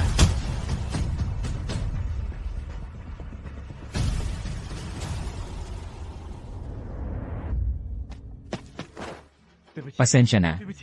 Pasensya na, natakot talaga ako ngayon. Noong papunta ako dito, naisip ko, kahit maging kapalit ng buhay ko ang buhay mo, ililigtas kita, kahit ako ang mamatay. Ayokong ikaw ang mawala. Alam ko. Kaya ngayon, nang takpan nila ang mga mata ko, at dalhin ako dito, hindi ako natakot kahit isang segundo, dahil alam kong, darating ka para iligtas ako.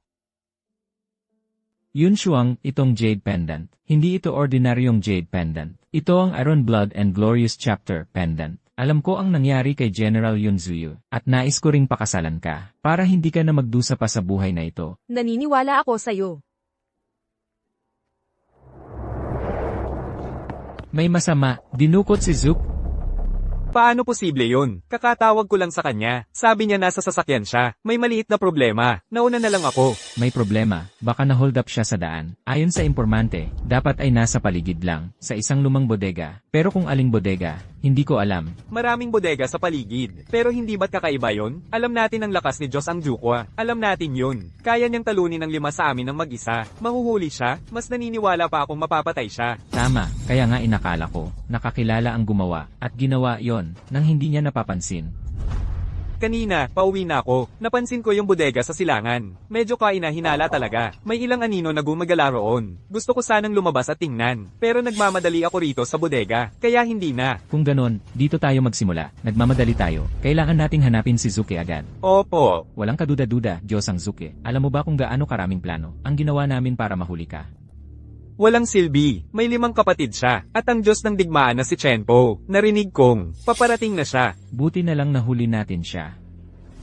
dahil lang sa inyo, mga taksil, ginamit ninyo ang kakilala para dayain ako. Kaya ako nahuli. Kung hindi, kahit 30 pang tauhan ang dalhin ninyo, papatayin ko pa rin kayo. May masama, nasa labas na si Mo Chenfeng. At ang 5 bituing general. Ang daming tao sa loob. Hindi ito magandang plano. May magandang ideya ba kayo? Kaming 5 magkakasama. Masyadong halata. Ako na ang magpapagulo sa kanila. Kayo, dumaan kayo sa likod. Hula ko, nandoon si Zuke. CJ, mag-ingat kayo. Huwag kayong mag-alala, General Mo. Eksperto ako dito. Hoy, 2 asong bantay. Nakapasok na ako. Sige, hulihin ninyo ako. Report, pumasok na sila. Naipit na namin ng tao. Ilan sila? 1 tao lang. Tanjina, bobo ka. Nadala ka sa estratehiya ng pag-akit sa kalaban palayo. Report, Dongfeng no sila. Hindi 1 tao lang sila. 1 grupo sila. Sa wakas, dumating ka na. Handa na akong kunin ang mga buhay ninyong mga asong ito. Ano? 1 buong grupo. Ako si Ibaw. Wala ba akong pangalan? Zuke, nasaan ka? Narito ako, General Mo.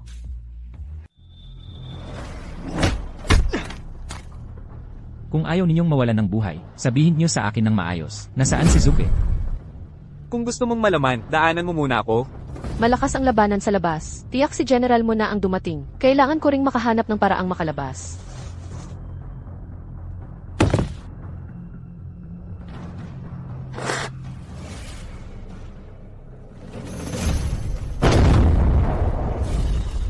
Ano yun?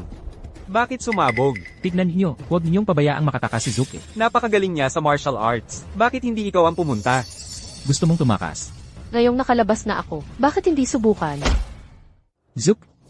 Zook, gising ka pa ba? Pagod na siguro sa laban si General Mo. Sumuko ka na.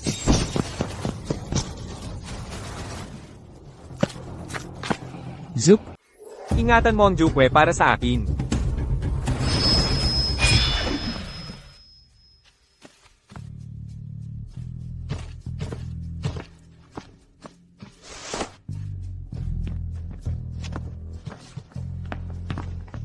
Walang panganib sa buhay, pero malubha ang mga sugat. General mo, hinihintay ko lang kayo.